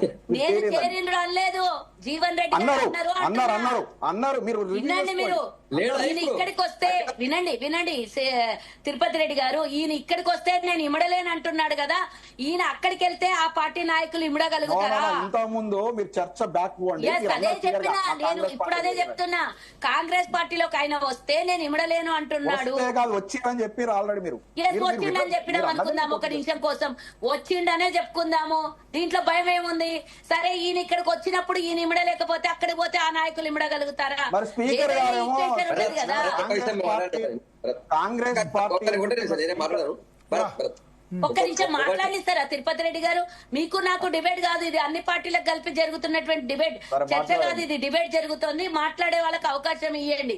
నేను ఒకటే చెప్తున్నా, ఇందాక తిరుపతి రెడ్డి గారు అంటున్నారు ఆయన మొత్తం జిల్లా ఉమ్మడి జిల్లా, ఆయన వల్ల టీఆర్ఎస్ చాలా బాగుపడిపోతుందంట. సంతోషం, బాగుపడని ఎవరొద్దన్నారు? చూద్దాం, వెయిట్ అండ్ సీ. ఎక్కువ రోజులు కూడా లేదు, 2.5 సంవత్సరాలలో ఎవరేందో పాలు నీళ్లు తేలిపోతుంది. అక్కడికి వెళ్ళిన తర్వాత ఇందాక అందరు చెప్పారు, శరత్ గారు చెప్పారు, సముద్రంలో నుంచి చెంబులోకి పోతున్నాడు అని. బరాబర్ అంతే జరుగుతుంది. నేను ఇందాక ఒకటి పొన్నాల లక్ష్మయ్య గారి విషయం క్లియర్ గా చెప్పిన. 2.5 సంవత్సరాలు అయింది. ఇప్పుడు మీరు బీసీ అని మీ నాయకులు ఒలురుకుంటున్నారు, లొలి చేస్తారు కదా. మరి ఆయనకు బీసీ మీ పార్టీ అధ్యక్షుడిని చేసేది ఉండే పొన్నాల లక్ష్మయ్యని, కాంగ్రెస్ పార్టీ చేసింది కదా, టీఆర్ఎస్ పార్టీ చేసుకునేది ఉండే. మీ టీఆర్ఎస్ పార్టీ మాట్లాడకండి మధ్యలో. ప్రశ్నలు మీకేస్తున్నా, మీ వంతు వచ్చినప్పుడు మాట్లాడండి. నేను అడిగేదానికి మీరు తర్వాత సమాధానం చెప్పండి, ఎంబడెంబడే సమాధానం కాదు. నేను అడుగుతున్నా, మరి మీరు నెత్తి మీద పెట్టుకున్నారు కదా పొన్నాల లక్ష్మిని, ఆ నెత్తి మీదనే పెట్టుకొని బీసీ అధ్యక్షుడిని చేసేది ఉండే, వర్కింగ్ ప్రెసిడెంట్ ని చేసేది ఉండే, ఏమంటారు జనరల్ సెక్రటరీ చేసేది ఉండే పార్టీకి. ఏమన్నా ఇప్పటి వరకు అవకాశం ఒక్క చోట అంటే ఒక్క చోట మాట్లాడినా, ఆయన తిట్టినప్పుడు 2 సార్లు 3 సార్లు వీడియోలు పెట్టిండు తప్పించి ఏ ఒక్క రోజన్నా మీ పార్టీలో ఆయన గుర్తింపు ఉన్నదా? మేము వాళ్ళకి ఇచ్చినాం వీళ్ళకి ఇచ్చినాం కాదు. అధికారంలో ఉన్నప్పుడు అధికారంతో వచ్చిన వాళ్ళకి మీరు పదవులు ఇచ్చారు. మీరేం పెద్ద గొప్ప చేసి చిన్న చిన్న కార్యకర్తలను చిన్న చిన్న నాయకులను తీసుకొని నెత్తి మీద ఏం పెట్టుకోలేదు. ఎంత మందిని బుట్టలో దొబ్బినరో, ఎంత మందిని తొక్కేసినరో 100 ఫీట్లకి అందరికి తెలిసినటువంటి విషయం. కేసీఆర్ ఎవరికైనా కలుస్తాడా? గద్దర్ లాంటి 3 గంటలు బయట కూర్చోబెట్టినోడు కేసీఆర్ ఎవరికైనా కలుస్తాడా? ఒక్క రోజన్నా ఎవరికైనా అవకాశం ఇస్తారా? నేను స్వయాన ఎంతో మంది అధికారులతో మాట్లాడిన పేర్లు నేను చెప్పుకోలేను. పొద్దున 9 గంటలకు రమ్మని కూర్చోబెడుతున్నానంట ఆ ప్రగతి భవన్ లో. ఒక రోజైతే ఒక పెద్ద IAS అధికారిని పొద్దున పిలిచి కూర్చోబెట్టి అక్కడనే కూర్చోమనండి అని, రాత్రి 7 గంటలకు ఏం చెప్పిండంట, పొద్దుగాల నుంచి రాత్రి 7 గంటల వరకు కూర్చుంటే పొమ్మని చెప్పు రమ్మని చెప్పు అన్నాడండి. ఆడికి సచ్చి బతికిండంట ఆఫీసర్. అరే పొద్దున్న నుంచి ఇదే మాట చెప్పొచ్చు కదా, 7 అవుతున్నది ఇప్పుడు నాకు పొమ్మని చెప్పరే అంటే ఇంట్లోనే ఉండి ప్రగతి భవన్ లోనే ఉండి కనీసం బయటికి రాలేదు, ఎవరితోనైనా చెప్పి పంపారు అంటే అంత అహంకారము, అంత అధికారుల మీద నిర్లక్ష్యం, లేదా చెప్పినట్టు వినకపోతే పనిష్మెంట్లు అట్లా అనేది. నేను స్వయాన అధికారి IAS అధికారి స్వయాన ఆయన నోట్ల నుంచి విన్నా. నేను పొద్దున 9 గంటలకు పోయి కూర్చుంటే రాత్రి 7 గంటలకు చెప్పిండంట పొమ్మని చెప్పు రేపు రమ్మని. మళ్ళా అదే ప్రగతి భవన్ లా ఆయన మీద బంగ్లాలో కూర్చొని ఉంటే కిందికి వచ్చి చెప్పనుకో చెప్పి పంపి అనుకోలేడు. మీరుగా పెద్ద గొప్పలు చెప్తున్నారండి. అధికారులకు IAS-లకు ఇయ్యనటువంటి గౌరవం పక్క పార్టీలో నుంచి వచ్చిన వాళ్ళకి అందరికి కేసీఆర్ గౌరవం ఇచ్చింటే ఇప్పటిదాకా మీ వాళ్ళే అన్నారు. కవితమ్మని అంటుంది ప్రియారిటీ ఇచ్చేది ఉండే, కార్యకర్తల్ని కాపాడుకునేది ఉండే, వచ్చిన వాళ్ళని గౌరవించేది ఉండే, లేదా ఉద్యమంలో చేసిన ఉద్యమ పోరాటం చేసిన వాళ్ళని గౌరవించేది ఉండే అని మీ కవితమ్మనే బయటకు వచ్చి చెప్తోంది కదా. ఇవన్నీ నగ్న సత్యాలు, సజీవ సాక్ష్యాలు ఇవన్నీ. అయినా కానీ మీరు దాన్ని ఒప్పుకోకుండా కేసీఆర్ అందరినీ గౌరవించారు. మా పార్టీ అఫ్కోర్స్ ఇచ్చుకోండి, ఎవరొద్దన్నారు చూద్దాం కదా. ఆయన కోడల కోసమో లేకపోతే ఆయన సొంత లాభం కోసమో వచ్చినటువంటి వ్యక్తి ఈ రోజు పార్టీ కోసం ఏం చేసిపోయిందో, పార్టీ ఏమి ఇచ్చిందో అన్ని అందరికి తెలుసు. ఇందాక శరత్ అన్న చెప్పిండు కదా, టీడీపీనే మోసం చేసి వచ్చినటువంటి వ్యక్తి, కాంగ్రెస్ లో 42 సంవత్సరాలు ఉన్నటువంటి వ్యక్తి, రేపు పొద్దున కాదు టీడీపీని మోసం చేసిన వ్యక్తిని తెలుసుకునేందుకు మీకు 40 సంవత్సరాలు పట్టిందా? ఇప్పుడు నాకు తెలియదు. ఇప్పుడు శరత్ అన్న చెప్తుండే అంటే నా వయసుకు కూడా ఆయన అనుభవం అంతా మా వయసు ఉండొచ్చు. నాకు తెలియని విషయాలు ఇప్పుడు శరత్ అన్న చెప్పిండు కాబట్టి నేను చెప్తున్నా. నాకేం తెలుసు టీడీపీలో 42 ఏళ్ల కింద ఏం చేసిండు. నాది రాజకీయ భవిష్యత్తు అంత కాదులేండి 42 సంవత్సరాల క్రితం. నేను ఇంకోటి అంటున్నా, ఇక్కడ ఒక్కసారి తీసుకున్న తర్వాత ఆయన కేల్కతం దుకాణం బంద్. కేసీఆర్ పలకడు, పార్టీ వాళ్ళు ప్రియారిటీ ఇయ్యరు, ఆయన లోపల కూర్చుంటాడు. రేపు పొద్దున కోడలికి అవకాశం వచ్చినప్పుడు బయటికి టికెట్ ఇప్పించుకుంటాడు. అంతకుమించి చేసేదే ఉంటది అక్కడ. భరత్ గారు 1 మినిట్ అండి. మన సుజాత గారు చెప్పిన దాని మీద చెప్పండి. ఇప్పుడు సుజాత గారు చాలా డిఫెండ్ చేస్తున్నారు కానీ అదే సొంత జిల్లాకు చెందిన శ్రీధర్ బాబు గారు, లక్ష్మణ్ గారు తదితర నాయకులంతా కూడా జీవన్ రెడ్డి గారిని ఈ రోజు వరకు సీనియర్ నాయకులు మొత్తం కూడా జీవన్ రెడ్డి గారు టీఆర్ఎస్ పార్టీలో జాయిన్ బాగుండేది. భరత్ గారు ఒక్క నిమిషం ఆగమనండి. నేను ఒకటి చెప్తున్నా, ఇందాక సొంత పార్టీ ఆ పార్టీలో నుంచి బయట వాళ్ళు వస్తే ఎట్లా ఇముడతారు అన్నారు. నేను నా సొంత నియోజకవర్గం నుంచి నేను చెప్తాను, విషయం చెప్తాను. మహేందర్ రెడ్డి ఎమ్మెల్సీగా ఉన్నటువంటి వ్యక్తి, మాజీ మంత్రిగా ఉన్నటువంటి వ్యక్తి, ఆయన ఓడిపోయిండు అని చెప్పేసి మీరు ఫస్ట్ టైం గెలిచినటువంటి రోహిత్ రెడ్డిని తీసుకొని ఆయన మీద కుంపటి పెట్టినరా లేదా? ఇద్దరు రోజు పొద్దులేసిన సొంత నియోజకవర్గం లైవ్ ఎవిడెన్స్ నేను చెప్తున్నా. రోజు ఒక్క వేదిక మీద 2 వర్గాలు అపోజిషన్ పార్టీలు కొట్టుకున్నట్టు గల్లలు పట్టుకొని ఇద్దరు కొట్టుకున్నటువంటి రోజులు 5 సంవత్సరాలు గడిచింది. మరి మీరు మాకొచ్చి శుద్ధులు చెప్పి, మీరు మాకొచ్చి స్టోరీలు చెప్పి, మరి మీ కేసీఆర్కి ఏం అవసరం ఉండే? 11 మందిని తీసుకున్నాడు. 12వ రోహిత్ రెడ్డిని తీసుకోవాల్సిన అవసరం ఏముండే? 78 మంది గెలిచారు. మళ్ళా 12 మందిని తీసుకొని 100కు జత చేసుకోవాల్సిన అవసరం ఏముండే? ఆల్రెడీ ఆడ మాజీ మంత్రి ఎమ్మెల్సీ ఉండంగా ఆయన తీసుకొని మీరు ఏం సుజాతక్క ఇప్పుడు మీకు కూడా ఫుల్ మెజారిటీ ఉంది, మీ గవర్నమెంట్ కూలిపోలేదు ఏం లేదు, మీరు అంత మంది తీసుకోవాల్సిన అవసరం మీకేముంది? సంగప్ప గారు ఈ డిబేట్ మొత్తం నువ్వేమో మీరు అన్నారు కాబట్టి అప్పటిదాకా మాట్లాడలేదు. ఇప్పుడు మీ గవర్నమెంట్ కూలిపోయే పరిస్థితి ఏం లేకుండా పైగా ప్రతిరోజు జేబులో బుక్ పెట్టుకుని బయట పోగానే రాజ్యాంగం చూపిస్తుంటాడు రాహుల్ గాంధీ. ఎలక్షన్ ముందు చెప్పిండు పార్టీ ఫిరాయింపుల మీ మీద మాట్లాడిన ఆయన్ని. అట్లాంటి మీకేం అవసరం ఉండ? పైగా స్పీకర్ తో, గౌరవ స్పీకర్ తో ఎన్ని అబద్ధాలు తెప్పిస్తున్నారు. ఇంతకంటే దారుణమా? కానీ ఎంపీ పోటీ చేసిన ఆయన కూడా ఆయనకు ప్రూఫ్ కనిపిస్తలేదు. ఆయన బిడ్డ ఎంపీ నిలబెట్టి మొత్తం ప్రచారం చేసి కండ వేసుకున్నా కూడా ఆయనకు కనిపిస్తలేదు. అంటే స్పీకర్ ఏమండి తండ్రి ఒక పార్టీ, బిడ్డ ఒక పార్టీ, బోల్డ్ అని మీ పార్టీలో ఎంతమంది లేరు? అట్లా అంటే నిర్మలా సీతారామన్ భర్త ఏ పార్టీలో ఉన్నాడు? నిర్మలా సీతారామన్ భర్త ఏ పార్టీలో ఉన్నాడు? ఆయన ఏడున్నాడు అనేది సెకండ్. బిడ్డ ఒక పార్టీ, తండ్రి ఒక పార్టీ అంటే మీరు అడిగిన దానికి నేను ఆన్సర్ చెప్తున్నా. నిర్మలా సీతారామన్ భర్త ఏ పార్టీలో ఉండే గతంలో? నిర్మలా సీతారామన్ ఏ పార్టీలో ఉంది? నిర్మలా సీతారామన్ భర్త ఏ పార్టీలో? వాళ్ళిద్దరి మధ్యలో పొలిటికల్ విభేదాలు ఎన్ని జరుగుతుంటాయి రోజు? మీరు అన్నారు కదా, నేను చెప్తున్నా తండ్రి ఒక పార్టీ బిడ్డ ఒక పార్టీ ఉంటుంది అంటే ఒక ఫ్యామిలీలో అందరూ ఒకటే పార్టీలో ఉండాలని రూల్ ఏం లేదు. ఇప్పుడు బీజేపీలో ఉన్న వాళ్ళు బీజేపీలో ఉన్న ఫ్యామిలీ వాళ్ళు వేరే దగ్గర ఉండొచ్చు కాదని ఇప్పుడు ఉన్నారు ఆల్రెడీ. నేనేమంటున్నా అంటే మీ తమిళసై ఫ్యామిలీ ఏ పార్టీ? తమిళసై పార్టీ ఫ్యామిలీ అంతా ఏ పార్టీ? అక్క నేనేమంటా తమిళసై ఇప్పుడైతే మా బీజేపీ చర్చ క్లోజ్ చేయాల్సిన సమయం ఆసనమైంది. ఒకటి భరత్ లాస్ట్ ఫైనల్ కామెంట్ ఒకటి చెప్తుంది. ఎందుకంటే మొత్తం సుజాత కథ నడిచింది డిబేట్ అంతా. వ్యక్తులు ఒక వ్యక్తి వచ్చినంత మాత్రం ఎక్కడ కూడా అంత రాజకీయ వాతావరణం ఏదో వాళ్ళకి వచ్చి పడదు. ఒకవేళ ఆయన రావడంతో ఏదో టీఆర్ఎస్ ఏదో వచ్చి వరిగిపోయేది ఏం లేదు. ఒకటి రెండు ముందు నుంచి ఐడియాలజికల్ గా ఆయన పీడిఎస్ అనుకుంటా శరతను కరెక్ట్ చేయాలి ఇఫ్ ఐఎమ్ రాంగ్. ఆయన పీడిఎస్ అనుకుంటా కాబట్టి ఐడియాలజికల్ గా ఆయన బీజేపీకి లేడు కాబట్టి ఆయన ముందు నుంచి ఇక నెక్స్ట్ నాకు ఆప్షన్ ఇదే ఉంది అనుకుని పోయినా ఇక్కడ నుంచి వెళ్ళిపోవాలని డిసైడ్ అయిన టైంలో.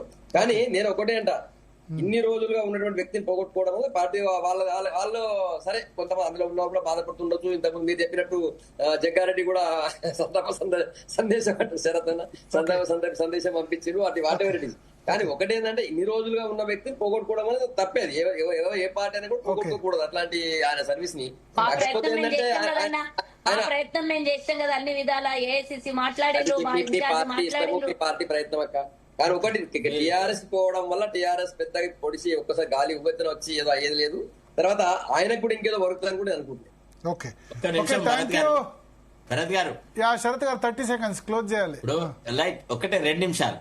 కేసీఆర్ వ్యవహార శైలికి రేవంత్ రెడ్డి వ్యవహార శైలికి ఏ మాత్రం తేడా లేదు. ఇద్దరు ఒకటే రకంగా ప్రవర్తిస్తున్నారు. ఇప్పుడు చూడండి, రాజీవ్ శర్మకి అంత అవకాశాలు ఇచ్చినాడు. అదే ప్రదీప్ చంద్రకి 6 నెలలు పాపం చీఫ్ సెక్రటరీగా ఉండేది.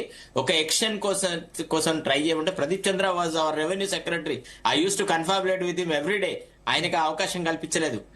రేవంత్ రెడ్డి ఏం చేశాడు? రామకృష్ణారావు కోసమని 3 సార్లు కేంద్ర హోంమంత్రిని కలిసినాడు, ప్రధానమంత్రిని కలిసి ఆయనకి ఎక్స్టెన్షన్లు ఇప్పించుకుంటూ వచ్చినాడు. ఇగో ఈ రాజకీయాలు వీళ్ళిద్దరిలో ఏం తేడా లేదండి. రోజు కేసీఆర్ ని తిడుతూ రేవంత్ రెడ్డి కేసీఆర్ ఎట్లా పరిపాలించినాడో అదే రకంగా, అదే నియంతృత్వంగా, అదే దుర్మార్గంగా పాలన చేస్తా ఉన్నాడు. అంతకంటే రేవంత్ రెడ్డిలో కొత్తదనం పోల్చొద్దండి, అలా పోల్చొద్దు. కేసీఆర్ గారిను రేవంత్ రెడ్డి గారిని పోల్చొద్దు. మంత్రులను చాలా చండాలంగా ఉంది. మీరు దయచేసి సొంత పార్టీ వాళ్ళని నెగ్లెక్ట్ చేసి ఫిరాయింపుదారులకు ప్రాధాన్యత ఇవ్వడంలో ఎక్స్పెక్ట్ చేయలే. రేవంత్ రెడ్డి గారిని కేసీఆర్ గారిని పోల్చడం అనేది చాలా దుర్మార్గమైన విషయం. అసలు పోలిక కరెక్ట్ కాదు. మీరు బ్యాక్ తప్పే, బరాబర్ తప్పు. ఆయన ఎక్కడ కేసీఆర్ గారు 33 పార్టీలు మారొచ్చి అన్ని పార్టీలను తుంగలో దొక్కి అందరు నాయకులను తొక్కుకుంటా ముఖ్యమంత్రి స్థాయికి ఎదిగిన రేవంత్ రెడ్డి ఎక్కడ ఒక ఉద్యమము పతాక స్థాయికి తీసుకెళ్లి అగ్రగామంగా నిలబెట్టిన కేసీఆర్ గారు ఎంతమంది జయశంకర్ సార్ కోదండరామ్ సార్ ఇంట్లోకి ఏం థ్యాంక్ యూ సంగప్ప గారు, తిరుపతి రెడ్డి గారు, అడ్వకేట్ శరత్ గారు, కల్వ సుజాత గారు, కత్తి వెంకటస్వామి గారు, కొప్పుల ఈశ్వర్ గారు.